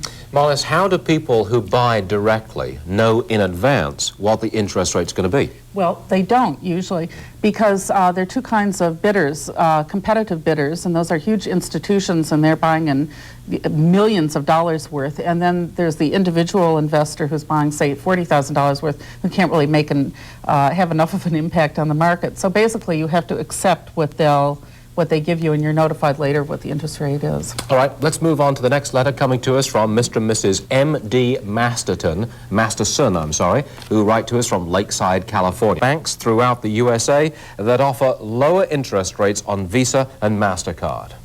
This is a good question, and the answer is simple. For $1.50, you can get a list of the best deals on Visa or MasterCards from Bank Card Holders of America. That's a national nonprofit credit education and advocacy organization. The deals will include cards with rates of 16.5% or less, and cards that charge no annual service fee, and sometimes both. Now, to get a copy of this list, you can write to Bank Card Holders of America. That's 560 Herndon Parkway, Suite 120, Herndon, Virginia 22070. Now, be wary of other groups. They're usually telemarketers claiming to give out the same information. They'll charge you anywhere from $98 to $200, but all you get is a short list of banks that haven't even authorized them to guarantee or market their credit cards to consumers. Okay, so we shall watch out for that one. Marlis, as usual, many thanks indeed. Thank you. If you have a question and you'd like it answered by Marlis Harris here on Your Money, we've got an address for you to write to. Here we are at Your Money Questions, CNN, Cable News Network, 5 Penn Plaza, New York, New York, 10001. Your Money will be back in 1 minute. A night for Excedrin PM. This was no day to be me. It's mine! Someone had to tell you. Termites. They said no spouses, so I can't sleep and my head aches. You want more than just a pain reliever. You want Excedrin PM, strong aspirin-free headache medicine plus a gentle second ingredient to help you sleep through the night for a fresh start tomorrow. Excedrin PM, headache medicine, and it helps you sleep. What food must be eaten in the morning? The man who wrote the book on Florida grapefruit is history. You don't just have to have it in the morning. You can feel it anytime you feel it. Spice it if you like it as a treat. You just can't beat it. Florida grapefruit anytime. Grapefruit, fresh from Florida and Florida's Indian River. You don't just have to have it in the morning.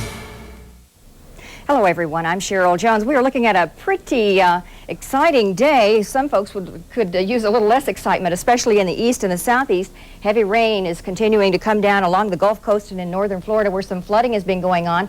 Some of the thunderstorms have been quite severe, producing hail and damaging winds along the way. This storm pattern continues up into the Ohio Valley, around Cleveland in Ohio. Some thunderstorms have really been kicking up their heels there, too. Snow around the Great Lakes, and cooler weather will move in behind this front. Highs in the 70s in this area will, of course, be before that colder air moves in, before the front moves to the south. Temperature differences anywhere between 20 and 30 degrees on either side of that front. Meanwhile, out west, the Pacific coast, still getting some wet rain and snow for the higher elevations. Let's take a look at the highs as we move through today. Still frigid in the northern plains, but look at this. Certainly the reason for this clashing of the two air masses and the very, very explosive weather situation that we've had. Now these cities for your Sunday.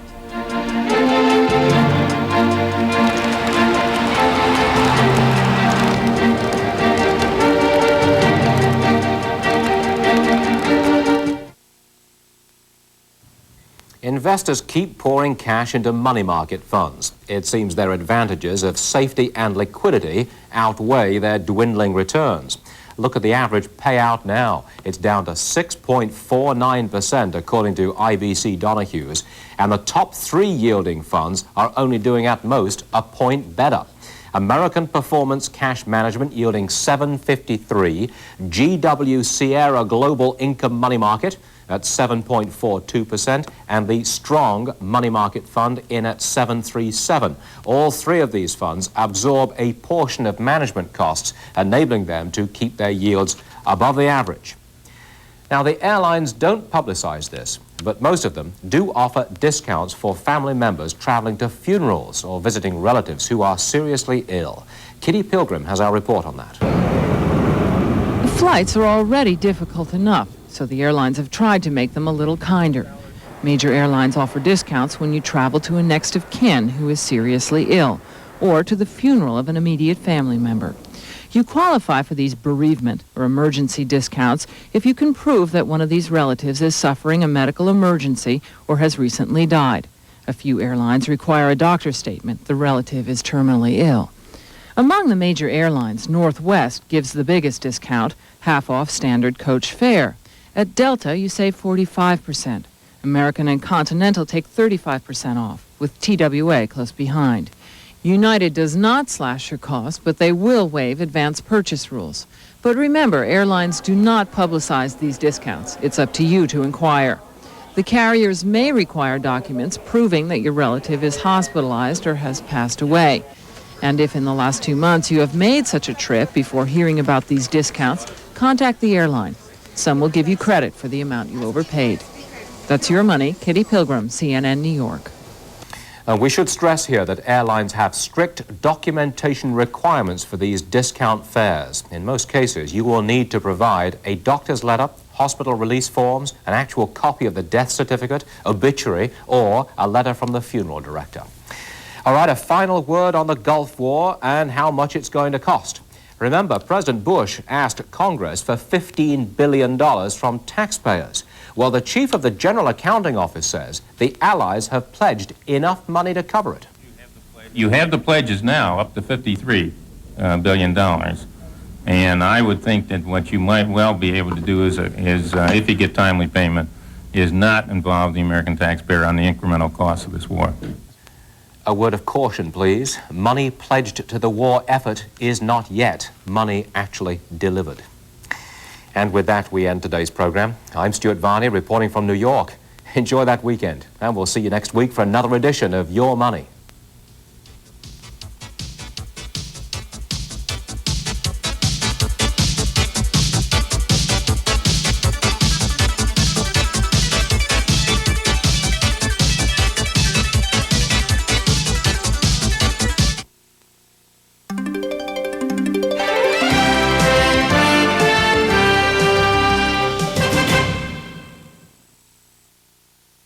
Comfortable living year-round with Lehigh Fuel. Not just an oil company, but a full-service company. For 50 years, we've been there when you needed us.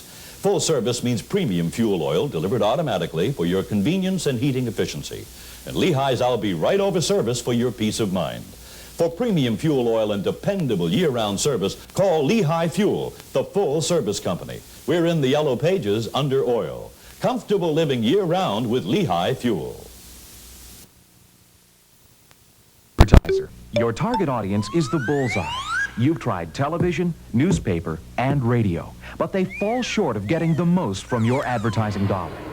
You need a sight and sound medium that offers a different channel for every target audience, so you can speak directly with your consumer.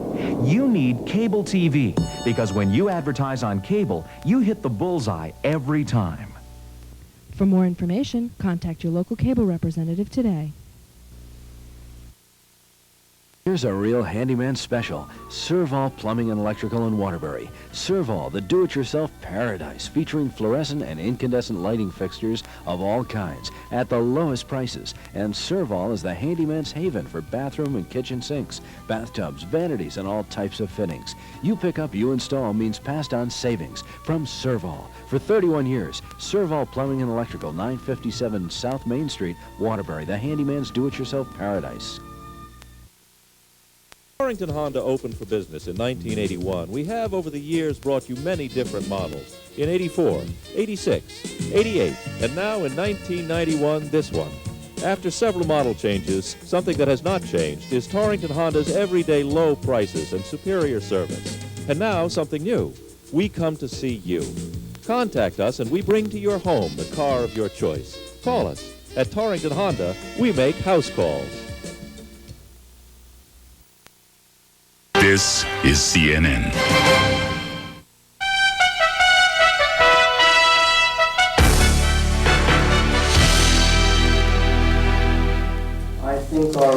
All is ready for a battlefield meeting tomorrow that could lead to U.S. prisoners coming home. Hello, I'm David French in Washington with a news update. Allied and Iraqi leaders are preparing today to formally end the Gulf War. Tomorrow, the two sides meet at an undisclosed site in the deserts of southern Iraq. A Pentagon official says the meeting will begin in the late morning Eastern Time. At the top of tomorrow's agenda, POWs, and today, signs of hope for them. The Red Cross says Iraq is ready to exchange prisoners with the Allies. This as the United Nations Security Council edges toward a vote on a resolution for peace. Included in that resolution, Allied authority to renew force if necessary. The CBS News crew missing in the Persian Gulf for more than a month was freed in Baghdad today and is now on its way to Amman, Jordan. Veteran Middle East correspondent Bob Simon says he and his crew are lucky to emerge from their ordeal alive. CBS News executives credit the Soviet Union and Mikhail Gorbachev with helping to get the news crew out. President Bush today thanked U.S. troops for what he called their incredible acts of bravery in the Persian Gulf War. In a 5-minute radio speech broadcast over Armed Forces Radio, the president called them the finest combat force ever assembled. Saddam made many mistakes, but one of the biggest was to underestimate the determination of the American people and the daring of our troops. We saw in the desert what Americans have learned through 215 years of history about the difference between democracy and dictatorship. Soldiers who fight for freedom are more committed than soldiers who fight because they are enslaved. Americans today are confident of our country, confident of our future, and most of all, confident about you. We promised you'd be given the means to fight. We promised not to look over your shoulder. We promised this would not be another Vietnam. And we kept that promise. The specter of Vietnam has been buried forever in the desert sands of the Arabian Peninsula. The president also promised to bring the troops home soon and said a grateful nation awaits them. Many U.S. soldiers have been stationed in the region since Iraq's August 2nd invasion of Kuwait. U.S. officials are reporting the worst violations so far in the 4-day-old ceasefire. They say an apparently lost Republican Guard armored column opened fire on U.S. forces near the southern Iraqi city of Basra, but no U.S. injuries were reported. This morning at approximately 0730, an Iraqi unit which was moving northwest towards a U.S. position initiated an attack against the position by opening fire with several tanks and RPGs. The 24th Infantry Division returned the fire, destroying several tanks and several BMPs, and we're still sorting out the EPWs. There was a substantial amount of EPWs taken at that time.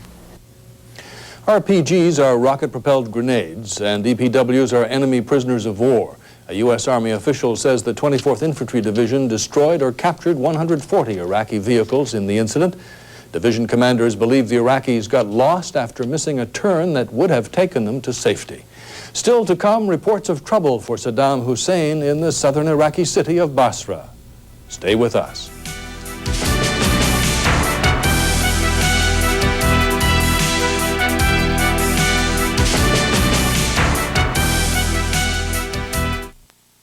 It happens while you sleep. A kiss? Not yet, honey. Millions of bacteria form in your mouth. A kiss? No. So you wake up with the worst breath of the day, morning breath. Oh, honey, I don't Fight morning breath with Scope. Antiseptic Scope has 2 powerful ingredients that kill 90% of the bacteria that cause morning breath. How about that kiss? Where's my kiss? Kiss me, you big lug. Scope, original mint or peppermint. The best thing, first thing in the morning. We believe getting hair into superior salon condition takes 3 steps: shampoo, conditioner, and finishing rings. Now the benefits of these 3 salon steps are in one bottle. Introducing Ultra Care from Vidal Sassoon, the first salon shampoo and protein conditioner with the benefits of a finishing rinse. This final step helps seal and protect hair from styling stress. Shampooing, conditioning, even finishing, all in one.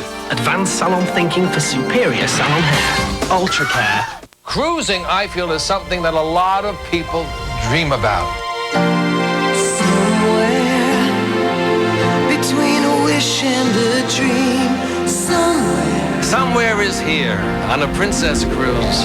Somewhere between a wave and the sea, between a glance and a touch, somewhere. Somewhere. Only on Princess. It's more than a cruise. It's the Love Boat. We're about to prove a simple point. On the left, a steak wrapped in saran wrap. On the right, both Reynolds and Glad wraps. Now, knowing a tiger won't eat what a tiger can't smell, which one do you think holds in odor and freshness better? Saran wrap. Hi, this is Larry King. Hope you're having a great weekend. Join me all next week for Larry King Live and guests like Angelica Houston, nominated for an Academy Award, Soviet commentator Vladimir Posner, and more. All next week, Larry King Live, 9 Eastern on CNN.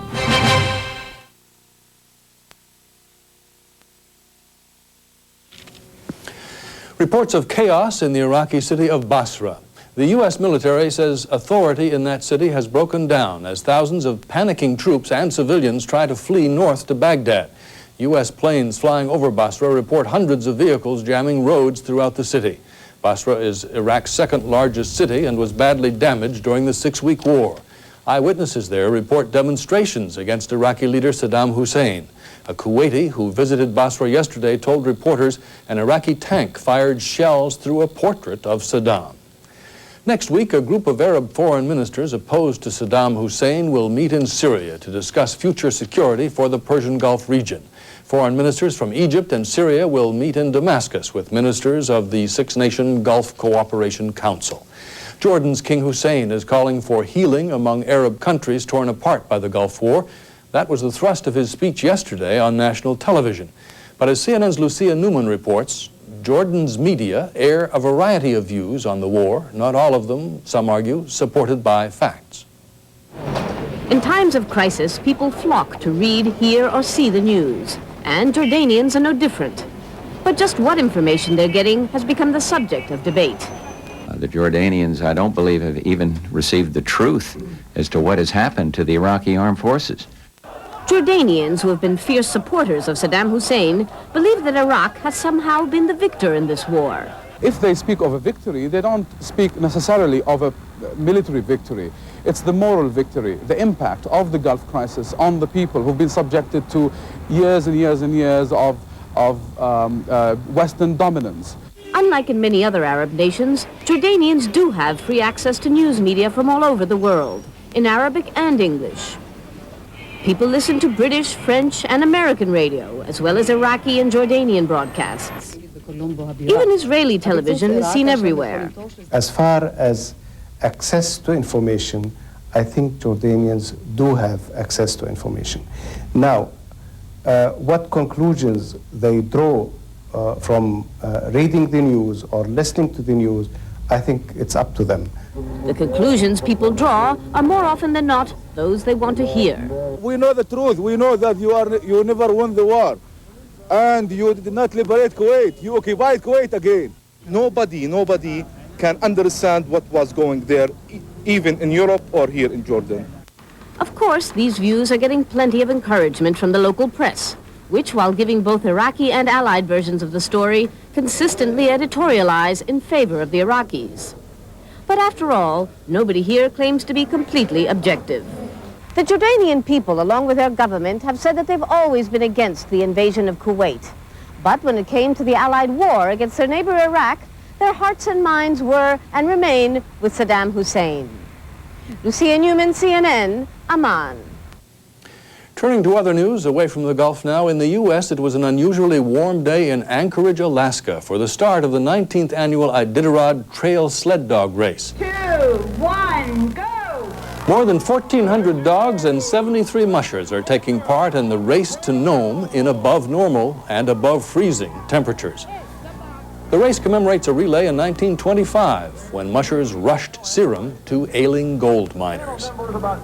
I'm David French in Washington. Stay with CNN. Sports Close-Up is next, and we'll break in if there are any major developments in the Gulf.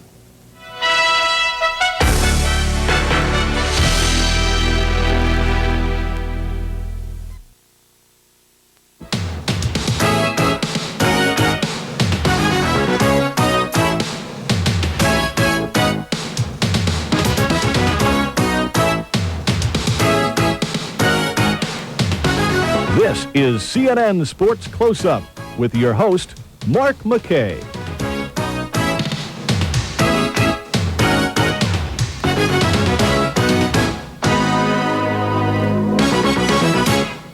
Hi, thanks for watching CNN Sports Close-Up this Saturday. I'm Mark McKay. Straight ahead, baseball spring training, a week that saw veterans and rookies mingle side by side.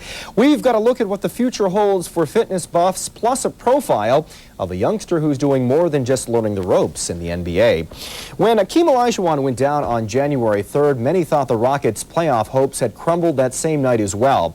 Houston's main man caught Bill Cartwright's elbow and sat out the next 25 games with a broken bone in his eye socket. Despite Akeem's absence, the Rockets were able to win more than they lost. So when the Dream returned to the lineup this week, the team was anxious to see if Olajuwon still had the stuff to dominate inside. They weren't disappointed.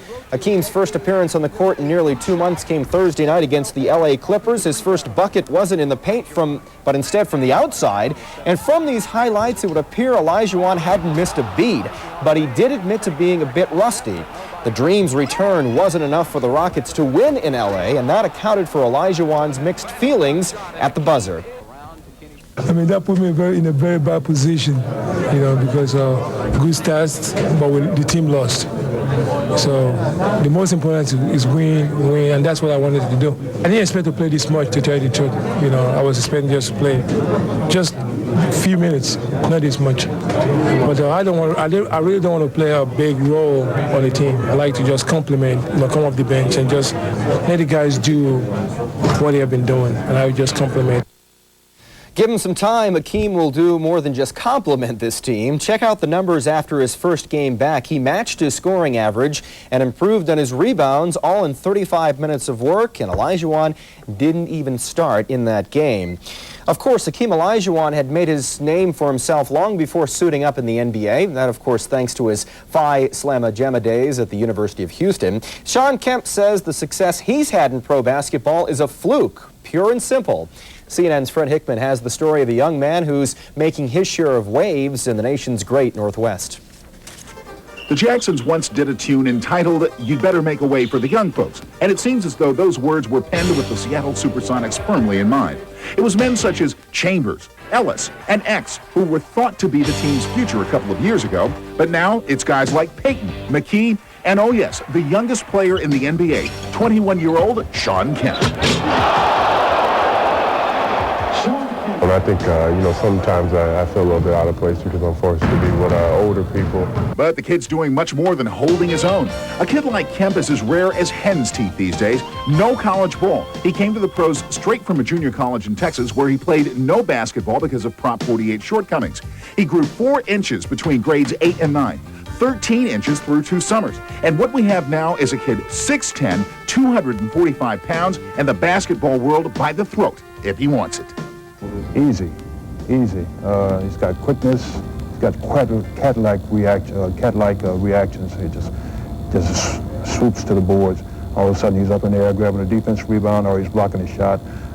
When he gets that offense down, when he gets his moves down, when he gets that shot going for him on a consistent basis on the outside, so it takes time.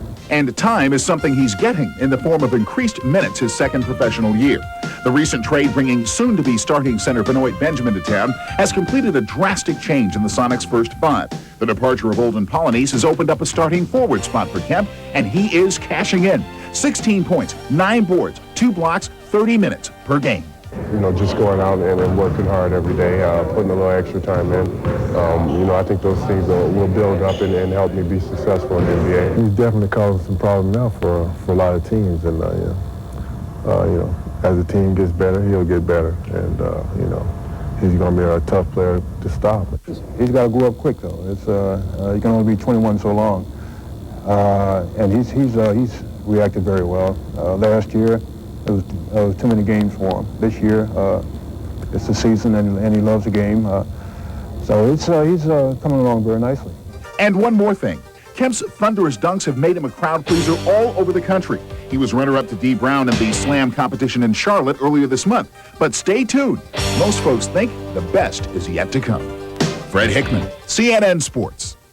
And you can tack on 18 more points for Kemp last night in the Sonics win over the Hornets. Stick around, much more on CNN Sports Close-Up, including a personalized tour through a few select spring training camp sites. It's the smell of hot dogs and the crack of the bat. Oh, yes, baseball is back. The Scoop in a couple minutes.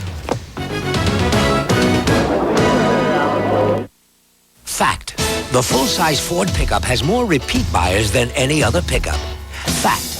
The full-size Ford pickup sales lead over Chevy is wider than last year. Fact. Our most popular model is priced $600 less than a comparably equipped Chevy. Call it leadership, call it winning, call it anything you want. The simple fact is, Ford is #1. Save now during Leadership Month at your Ford dealer. What do we have here? Acute lower abdominal pain. I don't see any alternative. I don't either. We have to go in. Have we gotten the parents yet? I have them on the phone, doctor. They're out of the country. Fax them consent form, stat. That's the only thing we're waiting on. No, not. Okay. I've got it. Any minute now. Doctor, I've got the parents' signatures. Excellent. Here we go. Dex Facsimile, one of a wide range of business communication solutions from Fujitsu, the global computer and communications company. So how many cars does Mercedes test crash every year? Oh, I say about 100. You can never learn enough. Ever since we had it patented, we have been improving this concept of the energy-absorbing car body. But other companies use the concept. We have never enforced the patent.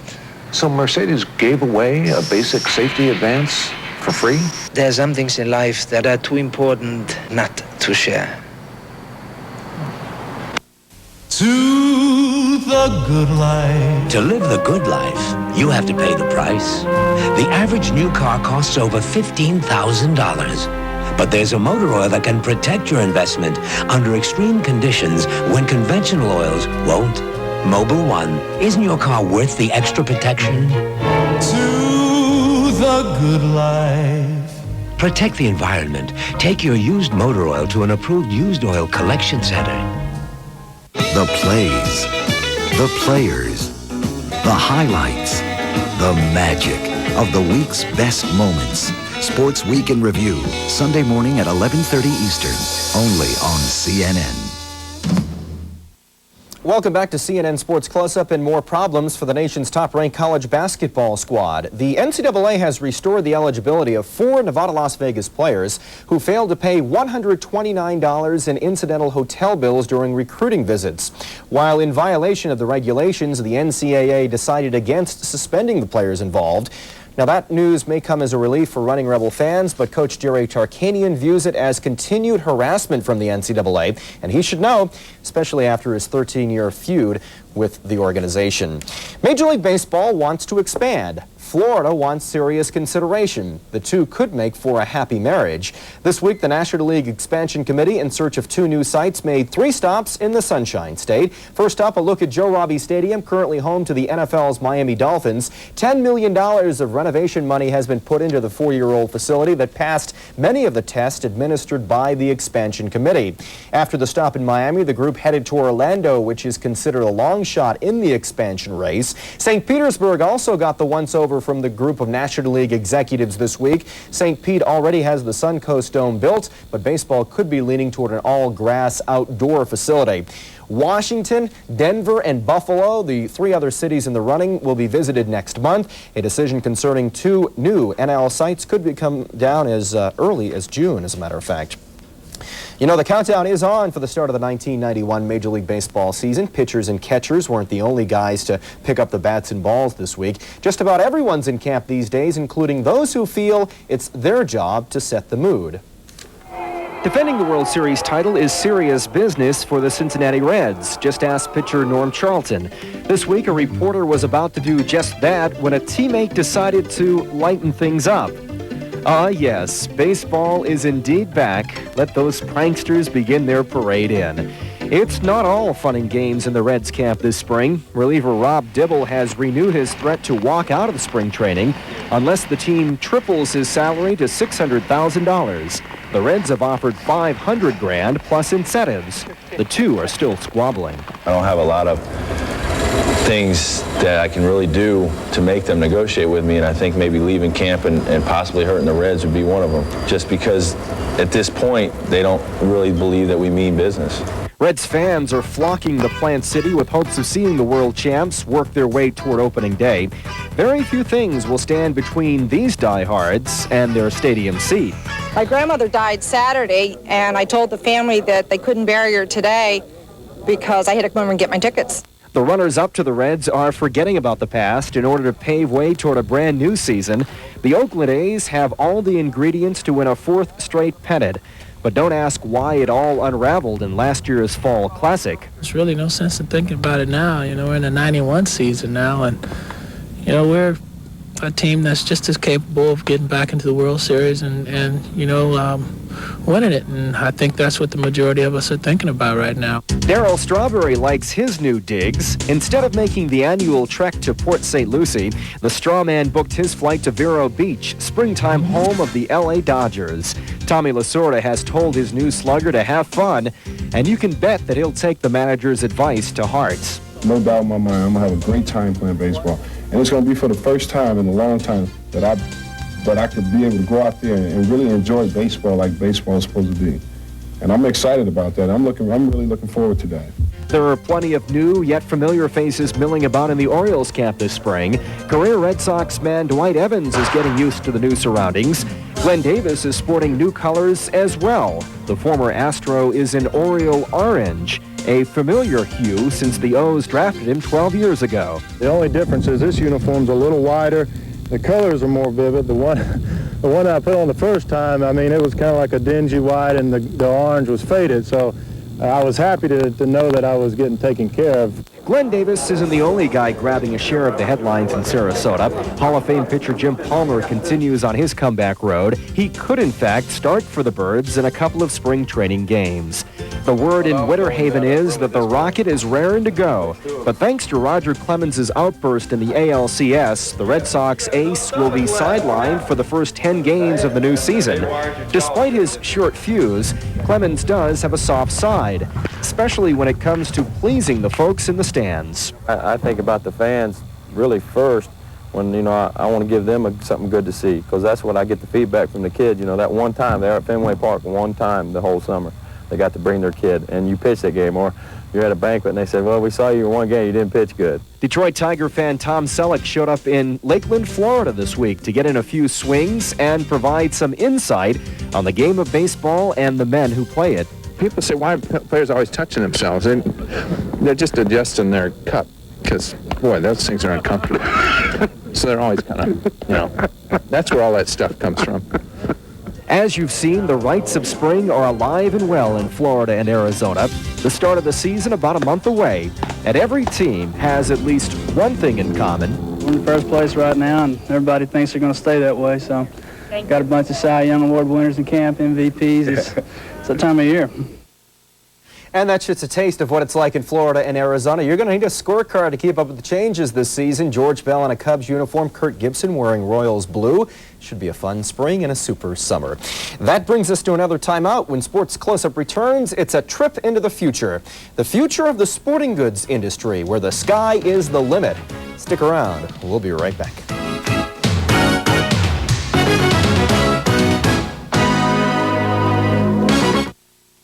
American Express now gives you an easy way to apply for membership. All you have to do is call. Can I apply for the card over the phone? Yes, you can. All I'll need is some information.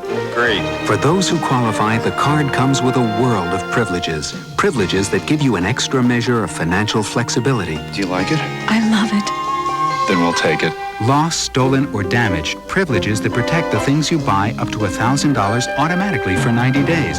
Privileges that include help when you're needed. American Express, I lost my wallet, my cash, and all my cards. We can have another card for you by tomorrow. American Express? To apply, simply call 1-800 the card. We'll take your application over the phone and start processing it right away. That was so easy. Thank you. Thank you for calling American Express. On the card, sir? No need to wrap it. Membership has its privileges, so call 1-800-THE-CARD now. Fact. Ford outsells Chevrolet and every other American competitor. Fact. Across the country, Ford outsells Honda, Nissan, and Toyota combined. Fact. Every year for the past 4 years, Ford has had the best-selling cars and trucks in America. Call it leadership, call it winning, call it anything you want. The simple fact is, Ford is #1. Save during Leadership Month at your Ford dealer now. Welcome back to the show and welcome to the future of sports equipment. And from what we're about to see, the future is now. Just when you thought there was a glut of image-making machines on the market, along comes a brand new barrage. CNN's Don Harrison checks out the latest and greatest that'll soon be available at a sporting goods store near you. This man is literally climbing the wall, the tread wall. It was one of the many new products on display at a recent sports and fitness show in Atlanta. Wall climbing currently rates high with many fitness enthusiasts. This treadmill design has some safety advantages over the taller stationary versions found in some health clubs. The hydraulic system prevents the climber from ever getting more than 3 feet off the floor. Your weight pulls it down. When you stop climbing, the machine stops moving. So your movements control its movements. The user can reduce the tension for a faster, more aerobic workout or make the wall steeper if they want to increase their upper body strength. A Florida company called Easy Access has developed inexpensive workout equipment specifically designed for the physically disabled. Unlike other fitness gear, the Multi-Exerciser is operable directly from a wheelchair. Using this equipment, the user can get an aerobic or complete upper body workout just by altering the speed or stroke. For example, let's say I'm doing some strength training. My elbows are out, my grip's medium. I'm specifically concentrating on my chest right now. For many sports or fitness enthusiasts, the ultimate is having their own sports trainer. Professional coach Dick Brown says the handheld computer he designed performs such a function. The computer is programmed to help the individual set up a personalized regimen based on their particular health profile and lifestyle. The first step is to enter the trainee's personal biography. That helps find their VO2, or volume of oxygen consumed during a given time. The VO2 level determines the amount of physical challenge each person should attempt. The computer then determines a personalized exercise goal based on a point system. And it puts them on a starting level and shows them how to progress safely. The computer keeps a diary of the points achieved with each workout, and it's programmed to work with any sport. A new trend in massage uses water without the recipient even getting wet. A handheld control allows the user to set the water pressure, the pulse rate, the scanning speed, and the water temperature. Nice and warm. With a suggested retail price of almost $16,000, the aqua massage is usually found only in health clubs or spas, but it requires no special plumbing for home use. Don Harrison, CNN, Atlanta. Well, break out that checkbook. We're going to check on out. That's CNN Sports Close-Up for another week. Thanks for watching. I'm Mark McKay. Sports Saturday puts the wraps on this day at 7:30 Eastern, so tune in. Enjoy your weekend.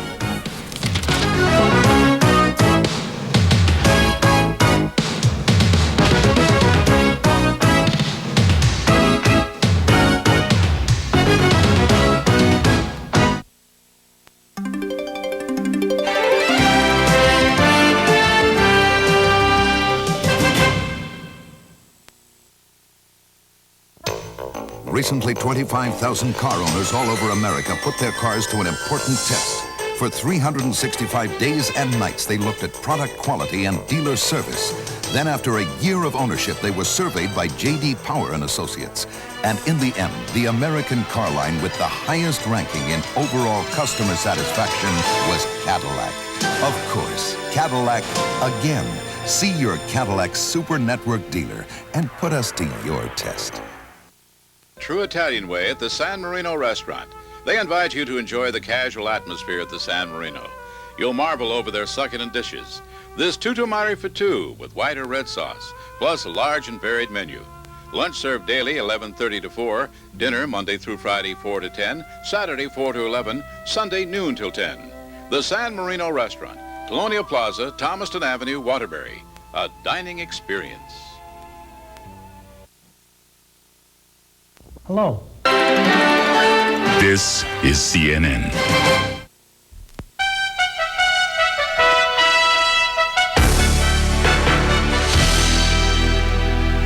I'm Dave Michaels with a brief update on developments in the Gulf. The vanquished and the victors are to face one another less than 24 hours from now in the Iraqi desert in military talks aimed at stabilizing the ceasefire. In less than 2 hours, the UN Security Council is to meet to vote on a draft resolution outlining the conditions for a formal ceasefire. The military talks were delayed 24 hours at Iraq's request, but U.S. officials say they will not tolerate stalling. This is an interlude, maybe, is the best way to put it. Cessation is the proper term. But if we see a stonewalling, if we see a lack of coming to the table and understanding the conditions that the President has laid out, then the National Command Authority obviously will reevaluate the situation and assess it as it goes on and make a decision. But from a military point of view, we're ready to go on the offense again like that. CNN plans to bring you coverage of the military meeting as it happens. The Allies are expected to demand Iraq immediately release all prisoners of war and all civilian detainees. Earlier today, Baghdad released 4 CBS journalists held captives through most of the war. Iraq has told the Red Cross it is ready to carry out prisoner exchanges. U.S. military sources say the Iraqi city of Basra is in chaos, the streets filled with retreating soldiers, their equipment, and civilians. News agencies quote witnesses who say demonstrations against Saddam Hussein have broken out in the city. U.S. Defense Secretary Dick Cheney says in the war's aftermath, Persian Gulf countries will likely agree to stiffer security measures that include U.S. involvement. They are interested. They've been talking among themselves, the Gulf Cooperation Council, and begin discussions with us. Secretary Baker will take the subject up when he's out there this week, focusing on what kind of security arrangements make sense long term. If I were to speculate, it would be that we will have probably beefed up naval presence in the Persian Gulf. We've been there for 40 years. Aircraft carrier battle group on a regular basis, that sort of thing. Nobody really objects to that. I would expect a more robust air presence. Couple air wings? No, I don't know that it would be that much at all. And again, it may be just rotating through on a regular basis. For more with Defense Secretary Dick Cheney, tune in to Newsmakers Saturday. That's at 5:30 p.m. Eastern, 2:30 Pacific, here on CNN. Some pockets of Iraqi resistance remain despite a ceasefire in the war. U.S. military officials say an Iraqi tank column fired upon some U.S. forces today. The U.S. troops returned fire, destroying Iraqi tanks and capturing many prisoners. Brigadier General Richard Neal says some Iraqis apparently have not heard of the war's end, and the number of Allied casualties has increased. 2 U.S. servicemen were killed by landmine explosions. I'm Dave Michaels at CNN Center. Future Watch is next. The next scheduled news is at the top of the hour.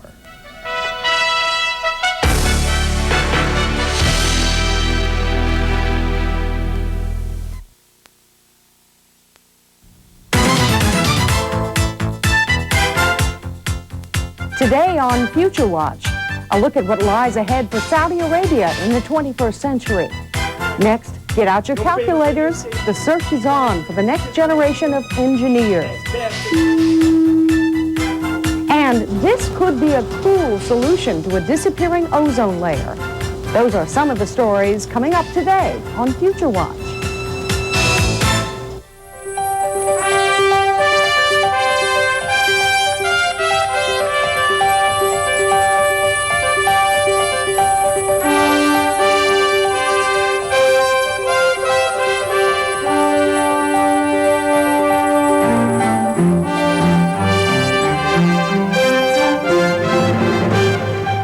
Welcome to Future Watch. I'm Marianne Laughlin.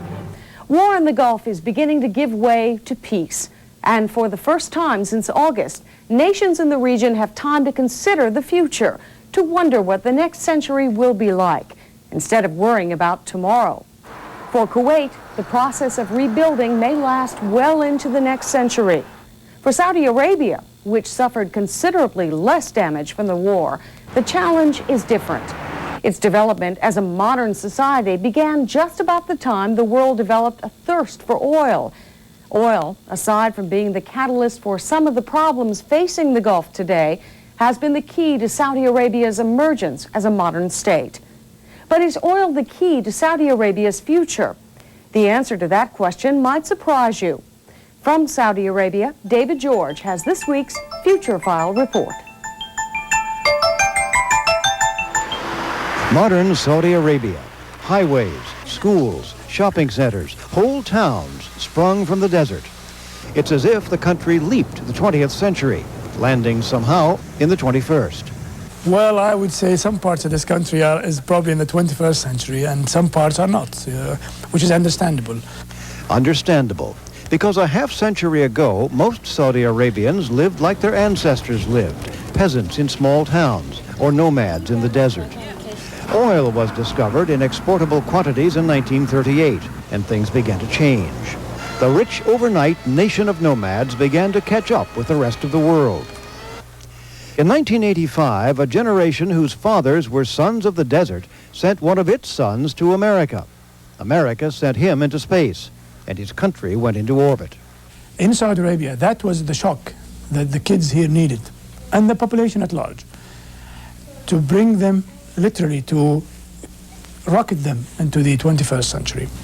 Prince Sultan says he is an example of what he calls the greatest legacy of his country's great leap forward, the educated Saudi.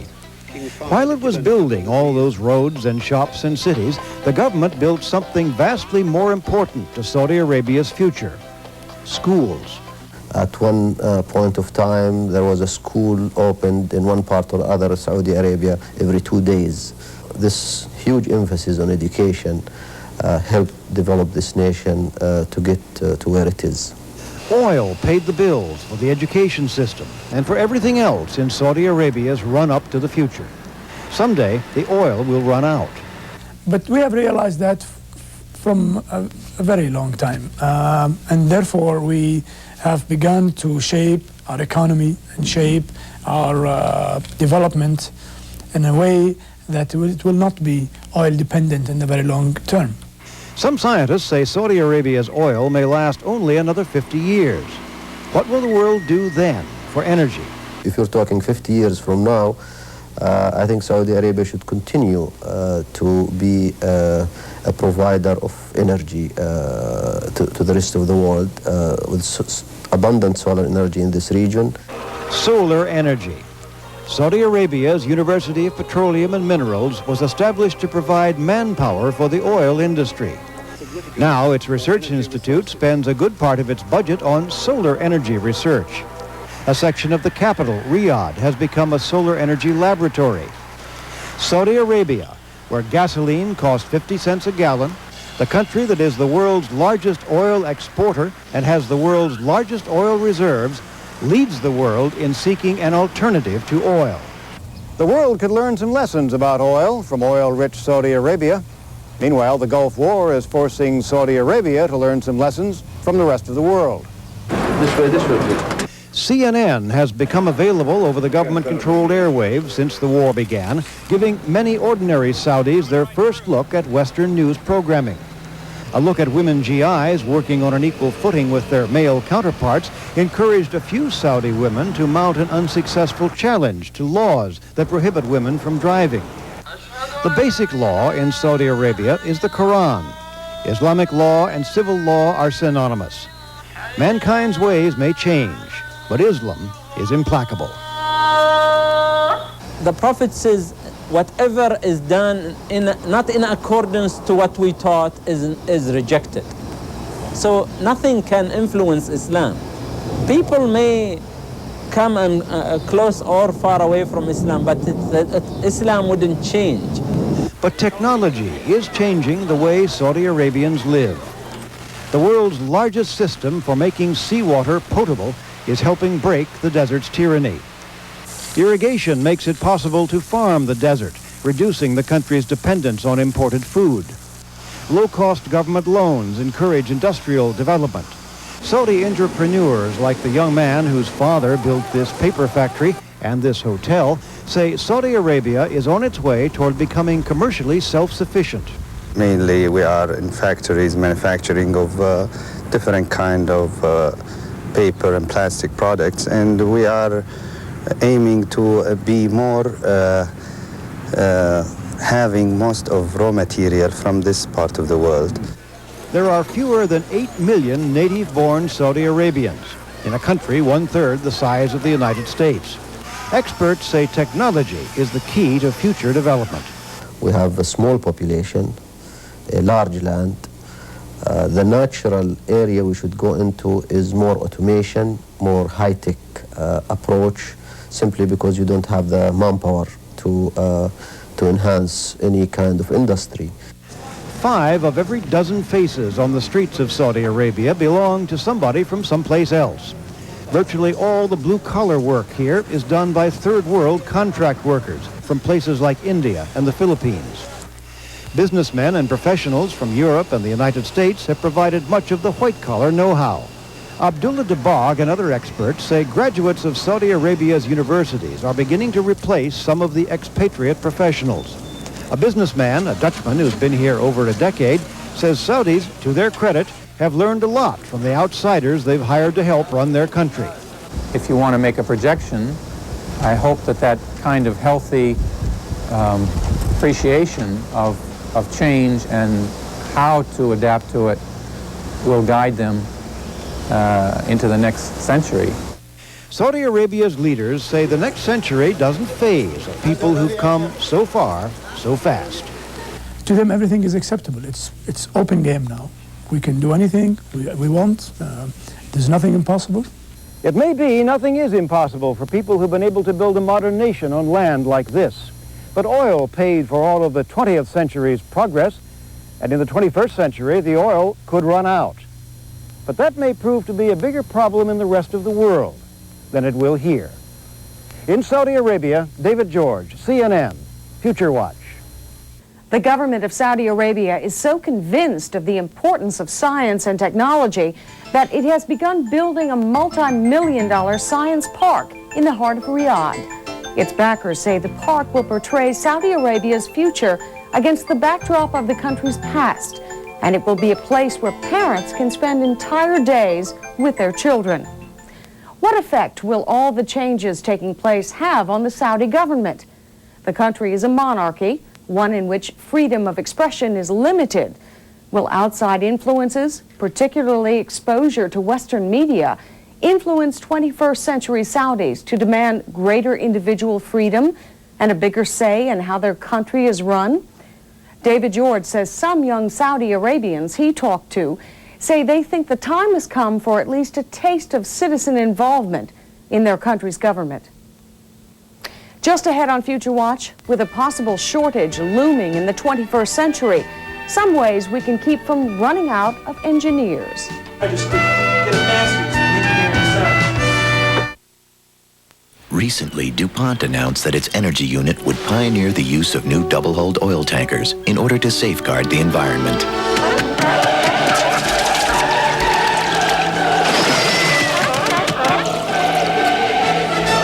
The response has been overwhelmingly positive.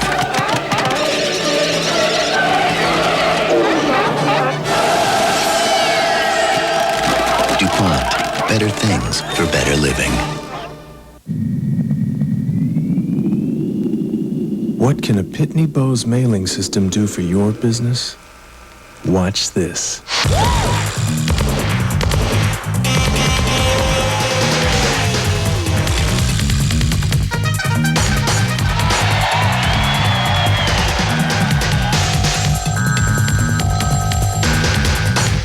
Seen enough?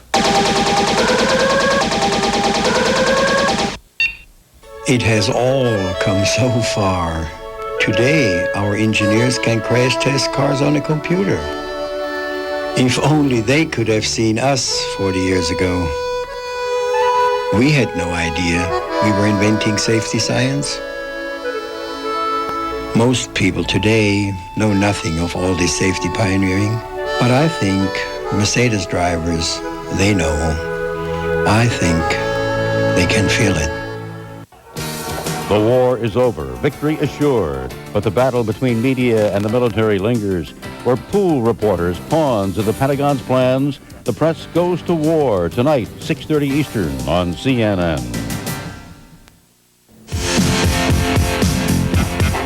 The excitement of a bicycle race is being used to spark interest among young people in engineering. If you can just imagine doing your hobby for 8 hours a day, that's what I like about engineering. This tape from the National Society of Professional Engineers is being shown in classrooms, one of the many ways the engineering community is working to ensure its future. With enrollment continuing to fall, there is deep concern that there will be a shortage of engineers in the 21st century. Lori Waffenschmidt looks at efforts to get more students to prepare for a future in engineering. These students from Atlanta high schools reflect what many youngsters in the U.S. think about engineering. It seems like an awful lot of work, really. Many people find math and science, I think, very hard to comprehend and to understand. It's much easier for me, personally, to sit down and read a book than to do a math equation or something like that. Many are surprised to find how excited engineers are about their jobs. There's no feeling like when you actually see what someone else, when someone builds your idea. I mean, you're like a little kid again. You're constantly challenged by new problems that may crop up, new ideas, new advances in your field. These engineers are among 10,000 who participated in the Discover E program, visiting classrooms to turn around the image of engineering among young people. And there's a long way to go to bring the image of engineers up to those of other professions. Engineering is not seen as a glamorous job. We don't have television programs entitled LA Engineer. And the country could face a severe shortage if more students don't start studying math and science to prepare for engineering careers. The National Research Council estimates that in 2010, the number of science and engineering graduates could fall 700,000 short of demand. Test scores in math and science have been down for almost a generation, and there is concern that the next generation won't be able to compete. The children in Japan and Korea and Germany and other places, they're going to school longer hours. They're scoring higher on tests than our children are scoring, and that doesn't bode well for the future. Plus, the number of 18-year-olds is declining, and there are fewer white males, the group that traditionally became engineers. The other thing we're trying to do is encourage minorities and young girls that math and science is interesting and that they should pursue careers because they're going to have to pick up the shortfall. Anyone who wants to pursue an engineering career should prepare early, hopefully long before they get to high school. You can decide in your junior year of college that you want to go to law school, and that's fine, no matter what your major. However, if you decide you want to be an engineer, usually that decision is made in high school. If you have not taken the right math and science courses, it may have even been made much earlier. And there are programs for younger students. A World in Motion is designed for the 4th to 6th grade level. Its purpose is not only to ensure that there will be enough engineers in the 21st century, but that everyone will be able to cope. We're becoming a more scientific, technological society, so everybody has to be more technology literate. Therefore, it's important that everybody, we're not trying to make everybody scientists and engineers. And studying math and science, or even majoring in engineering in college, doesn't mean young people have to become engineers. Someone with an engineering background can become involved in finance or medicine, or become a lawyer specializing in product liability or environmental regulation. Engineers are the ones that solve the hands-on kinds of problems that have to do with disposal of nuclear waste, disposal of rubbish, disposal of those types of things, dealing with emissions, obviously, in the automobile industry. So they'll play a key role, obviously, in the future of the environment. Today's engineers say they're committed to working with the next generation. They say it took a long time for us to get into this situation, and it will take a long time to get out.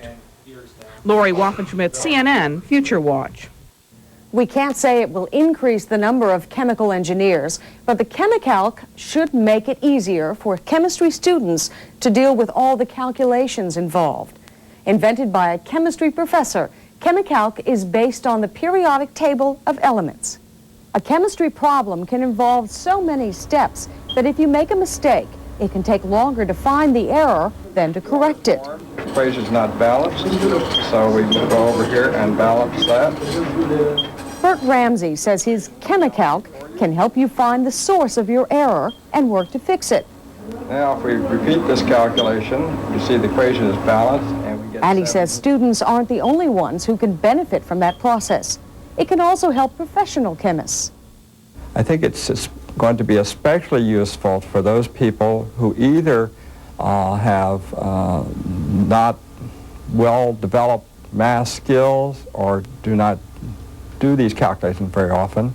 But students say the calculator makes it easier for them to deal with chemistry. I've always been afraid of doing certain problems in chemistry because of the math involved in it. And with this calculator doing all the math for you takes that fear off your mind. All types of calculators have faced some criticism from those who say it's important for students to learn how to solve difficult problems on their own without just punching in the equation and having the answer appear. But chemistry teacher Susan McGrath says while the ChemiCalc eliminates the burden of number crunching, it can help students learn. The way the device is set up, there's a great deal of chemistry learning going on when they're inputting the symbols and the formulas. It's a very subtle approach. Right now, the ChemiCalc is only available as a keyboard for a personal computer. But Ramsey says in the future, he hopes to develop his invention as a portable unit. Next on Future Watch, some strong reaction to our story about people who believe the Gulf War signals the beginning of the end.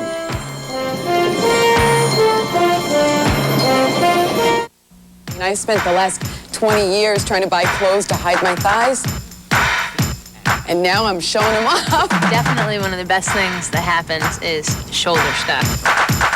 They look a lot better in like sleeveless kind of things. These tapes really put great biceps on me. I even show off to my husband. Say, look at that, honey. You too can get toned, firm, and in shape in only 8 weeks with a Sports Illustrated Super Shape Up program, a 3-video workout system sponsored by Diet Pepsi. Taste the right one. It features Sports Illustrated swimsuit models Elle McPherson, Rachel Hunter, and Cheryl Teagues. It's not a bad incentive to look at someone like that on a tape and say, hey, gee, if I keep doing this, it could happen to me. Designed by sports fitness experts, this complete program comes with free videos, a cross-training guide, plus free equipment, hand weights, and a jump rope to help you see a difference in only 8 weeks. After the 8 weeks were up, my husband, along with everybody else, said, you look great. Call now. You'll start off with Stretch and Strengthen with Elle McPherson, a slower-paced workout that'll have you feeling stronger and more flexible in the first week. The stretching makes me feel wonderfully relaxed, and I always feel like things are a little bit thinner and longer. Then you'll move up to body sculpting with Rachel Hunter. This program helps tighten up those stubborn areas that don't go away, even when you lose weight. I did buy a new bathing suit, and I didn't hear any complaints, so I assume everything was all right. Now you're ready for aerobic interval training with Cheryl Teagues. It's the advanced way to help your body burn calories and fat more efficiently. The result is I dropped at least a size in clothes.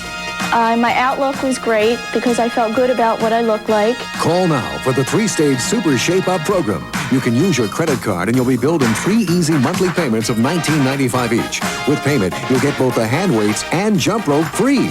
Join the more than 200,000 women who are getting in shape with Elle, Rachel, and Cheryl in just 8 weeks. My clothes were fitting looser and looser, and I started feeling real good about myself.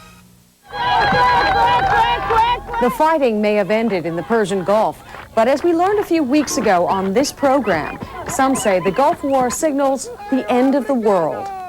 Our report on the growing interest in the biblical idea of Armageddon has drawn criticism from several viewers, among them Glenn Heidler of El Segundo, California. He asks us to remember that the book of Revelation was written by John, who was instructed to write down all that he saw. And Heidler says, and we quote, some of it is symbolic and some is literal. We have to decipher that symbology in order to understand what it means. Ted Malone of Chalfont, Pennsylvania, says he was incensed by our report. He writes, and we quote, any Christian that knows the Bible realizes that this war is not Armageddon, but is only a beginning of the end times. And from Beersheba, Israel, Dee Rubens asks us to check out Jeremiah 51.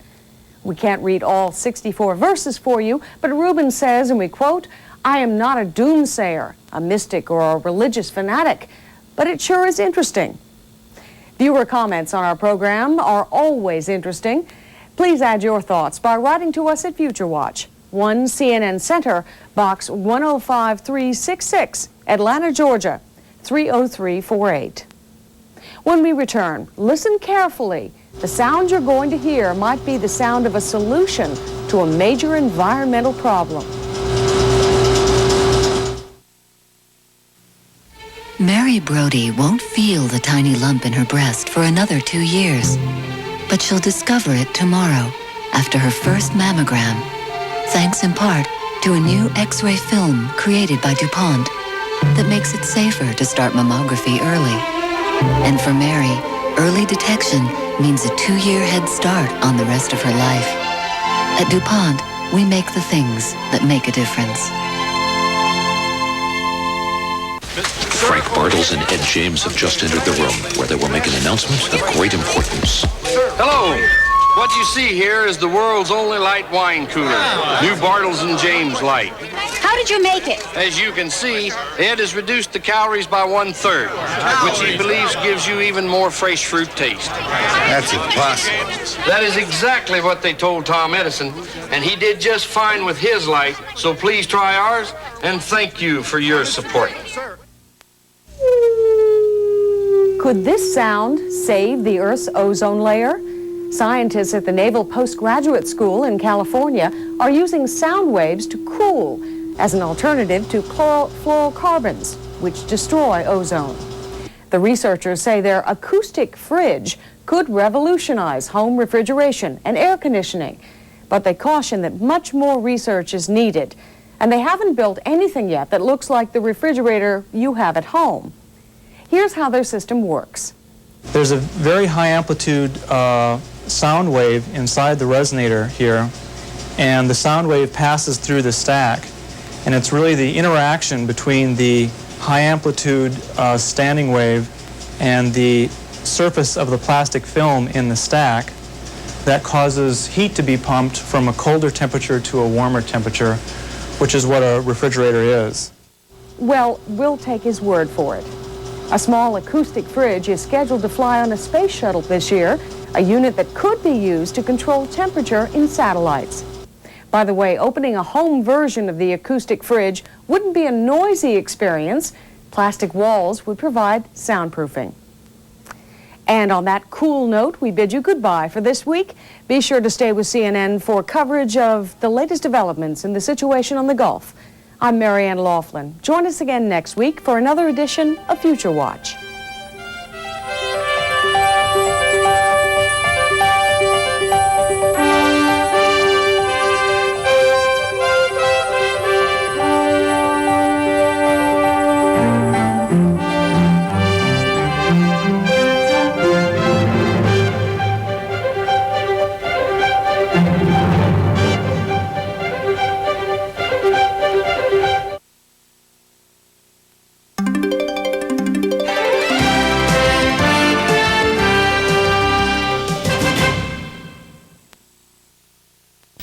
How big of a down payment do you have to make to lease a new Cadillac sedan DeVille? The answer is zero. None. Nothing. No down payment at all. And you pay just $499 a month for only 36 months. Examine this offer closely and compare. We think it may be the best deal anywhere. It's the Cadillac Smart Lease Program, offered by your New England Cadillac Super Network dealers. No down payment, $499 a month, 36 months for a Cadillac sedan DeVille. Fantastic.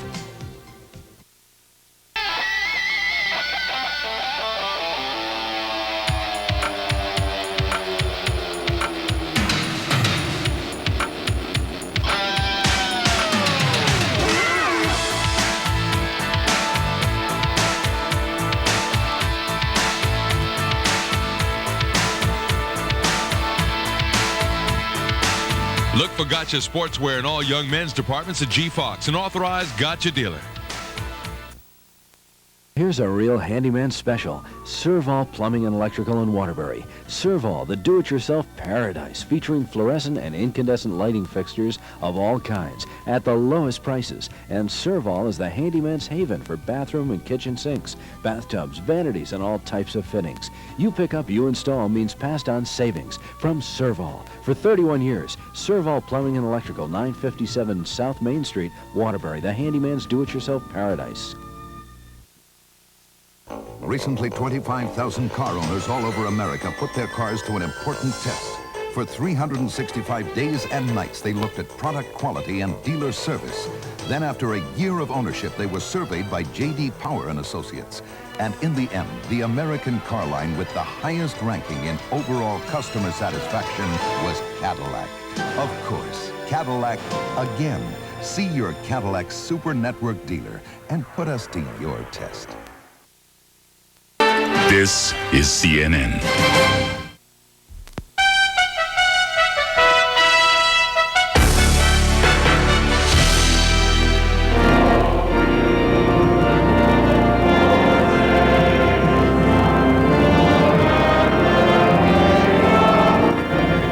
A Pennsylvania town turns out to honor Army reservists killed in an Iraqi missile attack.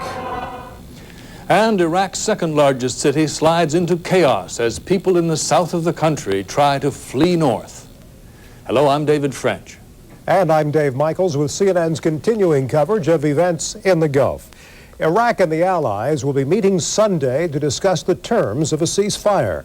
ITN's Andrew Simmons has this report from the site of that meeting. What used to be the customs post on the road to Basra marks the point at which liberated Kuwait ends and Allied-occupied Iraqi territory begins. The Americans are deployed over a large swathe of southern Iraq, and today the war machine continued to roll, with long columns of supplies for its troops on the front line less than 350 miles from Baghdad. Today, many Iraqis still didn't know there was a ceasefire. It took several hours before this Iraqi officer finally surrendered. Only a few miles away at a secret location, the Americans are readying themselves for tomorrow's ceasefire talks with a major security operation. For the first time, they've brought Patriot missiles into Iraq. The meeting will take place in a specially arranged camp where the victors and the vanquished who joined battle in the desert will talk peace in the desert, inside a tent.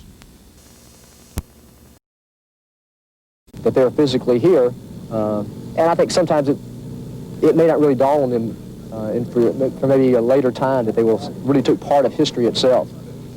It does appear that formal settlement will be achieved at tomorrow's talks, but as before, no one can be sure of the Iraqi approach until the last minute. The detailed agenda for this historic meeting has yet to be settled. The Allies have spelt out a hard, uncompromising position. And if Iraq doesn't comply, the Allies are threatening nothing short of a resumption of the Gulf War. Andrew Simmons, ITN, Southern Iraq. It hasn't looked at all peaceful near some of the area around Basra, and CNN's Carl Rochelle joins us now from Saudi Arabia. Carl. David, even with the ceasefire, there continue to be some skirmishes. About 7:30 Saturday morning, some Iraqi elements who were heading in a northwesterly direction attacked elements of the 24th Infantry Division, the U.S. 24th Infantry Division, with tanks and rocket-propelled grenades. Well, the 24th guys repelled them, destroying a number of tanks and knocking down a number of armored personnel carriers. There were no U.S. casualties. And on Friday, a number of enemy prisoners of war were taken, about 1,000, we are told, after elements of the 82nd Airborne captured a battalion commander who used a loudspeaker to tell his men that it was okay to surrender to U.S. forces. Now, in the town of Basra, those same Allied officials tell us that there is chaos. Basra, as you may recall, was one of the key battlefields in Iraq during the situation during the war that was going on there. For more on that chaos, here is Alec Thompson. We traveled north from the front line along the road the Iraqi army had used for its retreat and found it battered by weeks of bombing. There was the debris of the Iraqi army retreating north. But coming south, a farmer and his family complaining of a lack of food and denouncing Saddam Hussein. Saddam Hussein, he likes the war, and we are starving because of his war all the time. Iraqi soldiers passed close to us but made no attempt to intervene. A lonely Iraqi soldier plods south, but civilians going the same way told us of civil unrest in Iraq. These Sri Lankans were Iraqi prisoners this morning till civilians stormed Basra jail, attacking it, they said, with a bazooka and freeing them. Basra city is everybody fighting. I mean, the people who support for government, the people who is not supporting for government. Now, since 90% of Iraqi people hate hate Saddam. Another described the city as being in chaos. Tanker and lorries and army truck, everywhere fire. Iraqi forces are still believed to control the road north to Basra, but eyewitness accounts of what appears little less than an anti-Saddam uprising keep coming from those moving down it. I see tanks was shooting, also machine guns. Bad situation, in fact. On the streets? On the streets. Mahmoud Dafri was freed too in today's uprising. Tonight he returned home to a family who'd given him up for dead. Alex Thompson, ITN in southern Iraq. And David, everyone here is awaiting the outcome, or at least to find out what happens in the talks to be held on Sunday between the Allies and the Iraqis. Of course, top on the list is the release of all Allied prisoners, both civilian and military. Also, we want to know very much. The U.S. wants to know, the Allies want to know the location of the mines that were placed in Kuwait and the mines that were put in Persian Gulf waters. Carl Rochelle, CNN, reporting live from Saudi Arabia. Thank you, Carl. The UN Security Council is nearing a vote on a resolution to end hostilities in the Gulf. The resolution drafted by the United States has undergone extensive change, but diplomats say it still contains tough conditions for Iraq. Some non-aligned nations are still submitting amendments, though, so the timing of a vote is uncertain. U.S. Ambassador Thomas Pickering and others say that even after a peace agreement, Resolution 678 authorizing use of force would remain in effect. 678 is in effect until repealed, and I see nothing in the present text that repeals 678. But, sir, the process of this resolution seems to put off the ceasefire indefinitely. It certainly doesn't. This purpose of this resolution, as it said, is to make a definitive end to hostilities. But not a formal ceasefire at this point. Definitive end to hostilities is formal and as full as you can get. It's definitive, it's clear, and it ends hostilities. That's what the words say. Diplomats say they expect the 15 members of the Security Council to pass the ceasefire resolution, although China, Cuba, and Yemen might abstain. Kuwait rebuilds. What will it look like? And U.S. troops, when will they come home? We'll have those stories and more when we return.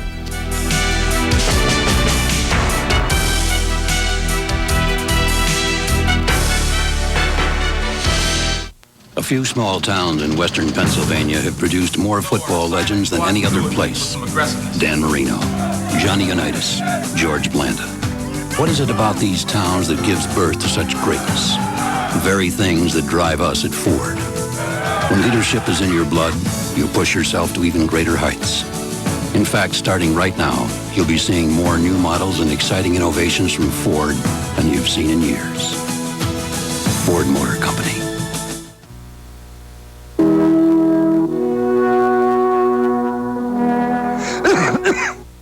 In Switzerland, Ricola has been soothing sore throats and relieving coughs naturally for over 60 years.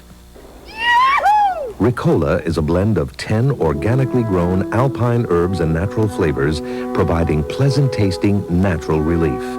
Ricola, the natural choice for soothing sore throats and relieving coughs naturally. Hello. I'm sorry to bother you, but I'm having a dinner party and I've run out of coffee. Come in. Thank you. Would Taster's Choice be too good for your guests? Oh, I think they could get used to it. Could they? Yes. Savor the sophisticated taste of Taster's Choice. Have you met your new neighbor yet? Oh, I've popped in for coffee. Which news network do you watch? CNN offers a comprehensive look at the news with special investigative series, live reports and interviews, and great programs like Larry King Live, Moneyline, and Crossfire. And CNN Headline News takes you around the world in 30 minutes with a continuously updated look at the day's top stories. CNN and CNN Headline News. Whether you watch one or the other or both, we're glad you're watching. And if you aren't, maybe it's time you should.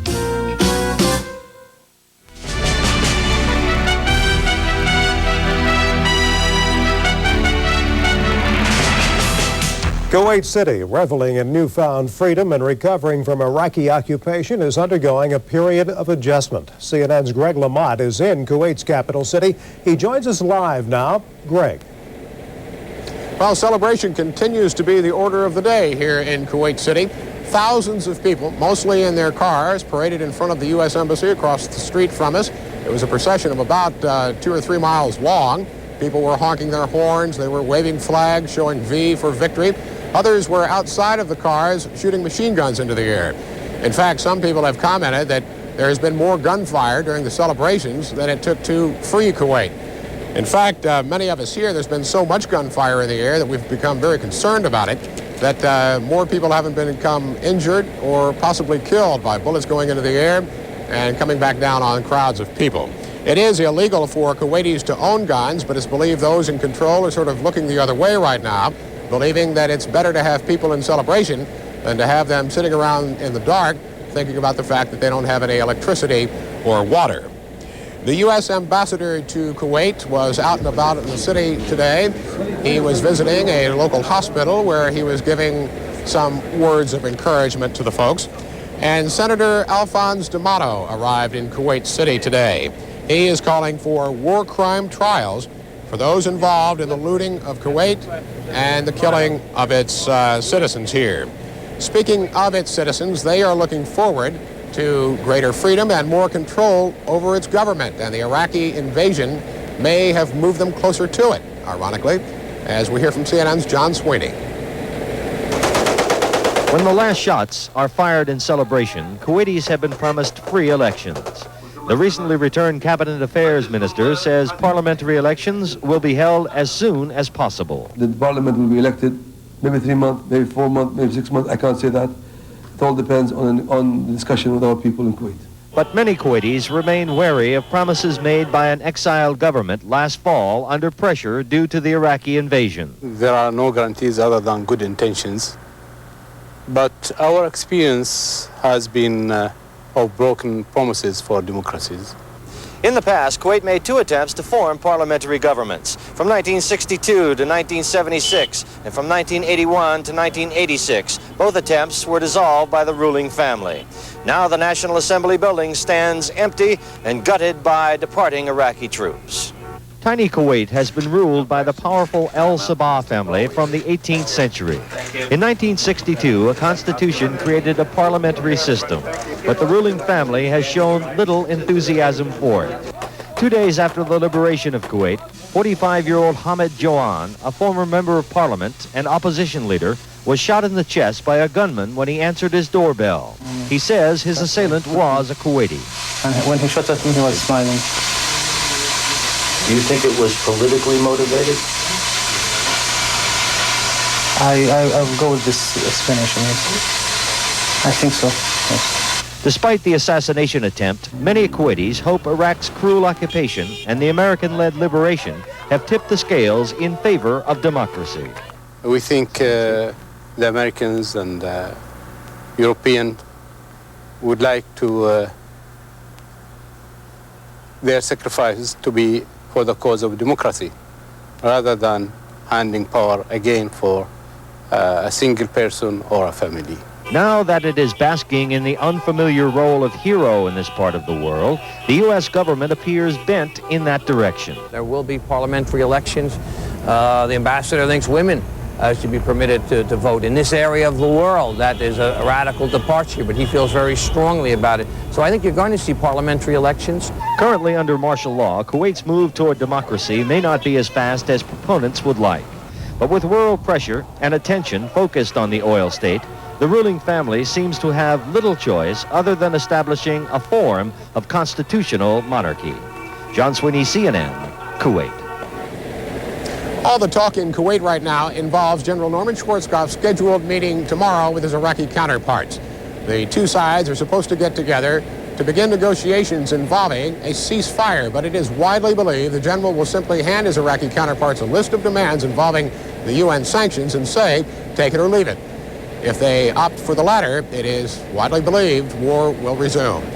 Greg Lamont, CNN Live, Kuwait City. Thanks, Greg. President Bush today thanked U.S. troops for defeating Iraq's army, but there's some question as to when all the U.S. troops will be able to come home. CNN's Frances Harden reports from the White House.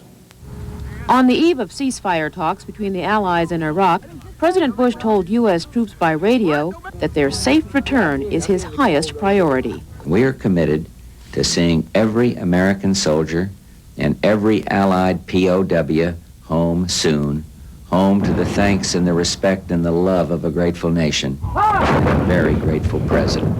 White House Chief of Staff John Sununu says it's possible some U.S. troops could leave the Gulf as early as next weekend. That announcement may come Wednesday, when President Bush speaks to a joint session of Congress. At the same time, U.S. Defense Secretary Cheney says the Pentagon could call up additional reservists to replace troops who've been on duty a long time. And he says the U.S. will leave behind enough tanks and other weapons to equip a division as part of an expanded U.S. security role. If I were to speculate, it would be that we will have probably beefed up naval presence in the Persian Gulf. We've been there for 40 years. Aircraft carrier battle group on a regular basis, that sort of thing. Nobody really objects to that. I would expect a more robust air presence. The White House is anxious that history not repeat itself. We must remain vigilant to make absolutely sure the Iraqi dictator is never, ever allowed to stoke the ashes of defeat into the burning embers of aggression. The sacrifice you've already made demands nothing less. The Bush administration is hoping the Iraqis themselves, especially the troops, may help get rid of Saddam Hussein as the extent of their defeat becomes apparent. When there is a realization of the number of casualties and the severe military loss, I think there's going to be a level of displeasure amongst the citizens of Baghdad, and I think the target of that displeasure will probably end up being Saddam Hussein. With regard to domestic politics, Sununu nixes talk that the chairman of the Joint Chiefs of Staff, Colin Powell, might replace Vice President Dan Quayle on the 92 ticket. The Bush-Quayle package, he says, is solid. Instead, Sununu says, Powell is very likely to get his wish that President Bush appoint him to a second term as the nation's top soldier. Francis Hardin, CNN, the White House. In Pennsylvania today, some 1,000 people prayed and sang in a memorial service for 13 Army reservists. The service was held at the First Presbyterian Church in Greensburg. The 13 members of a Pennsylvania unit were killed when an Iraqi Scud missile smashed into their barracks in Saudi Arabia. 28 Americans died and 99 were wounded in the attack. The names of the reservists were read during the service, along with the playing of taps.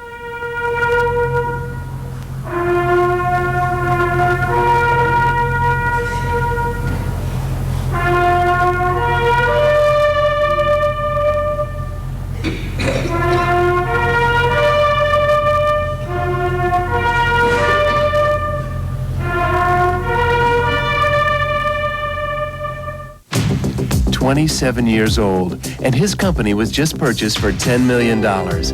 34, and she was just made vice president of a well-known bank. 45, and sailing the Pacific for a year. You may wonder how these people do it, but they're just like you and me, sharing the same desire for success. And while there's no one formula for success, there is one magazine that contains information leading you there. Information for the one-man operation to the multi-million-dollar corporation, which in this case happens to be run by this 43-year-old. Fortune cuts through the clutter of news with articles helping you improve your portfolio, your career, your lifestyle, your future. And whether you're working your way to the top or are already there, Fortune keeps you ahead with celebrated issues like the famous Fortune 500, the classic business roster of today's most successful companies, and the Investor's Guide with top picks from some of the sharpest minds on Wall Street. That's information you can profit from, especially if you make your own investment decisions.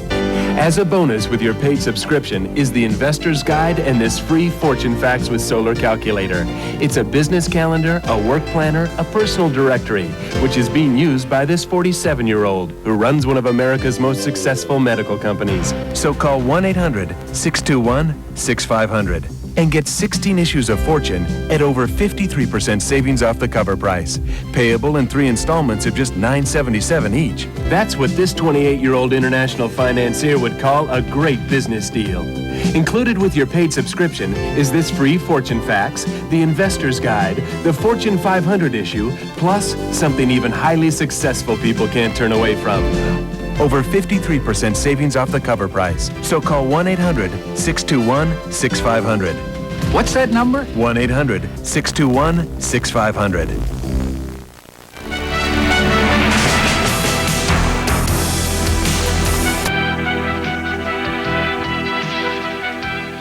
There are reports today that thousands of Iraqis staged anti-Hussein protests in southern Iraq. An Iraqi policeman told French reporters that demonstrators in Basra even stormed the prisons and the army didn't interfere. Meanwhile, there are signs life is slowly returning to normal elsewhere in Iraq. A food convoy reached Baghdad today from Jordan now that roads no longer are blocked. State radio says electricity has been restored in some areas and will be available throughout Baghdad within a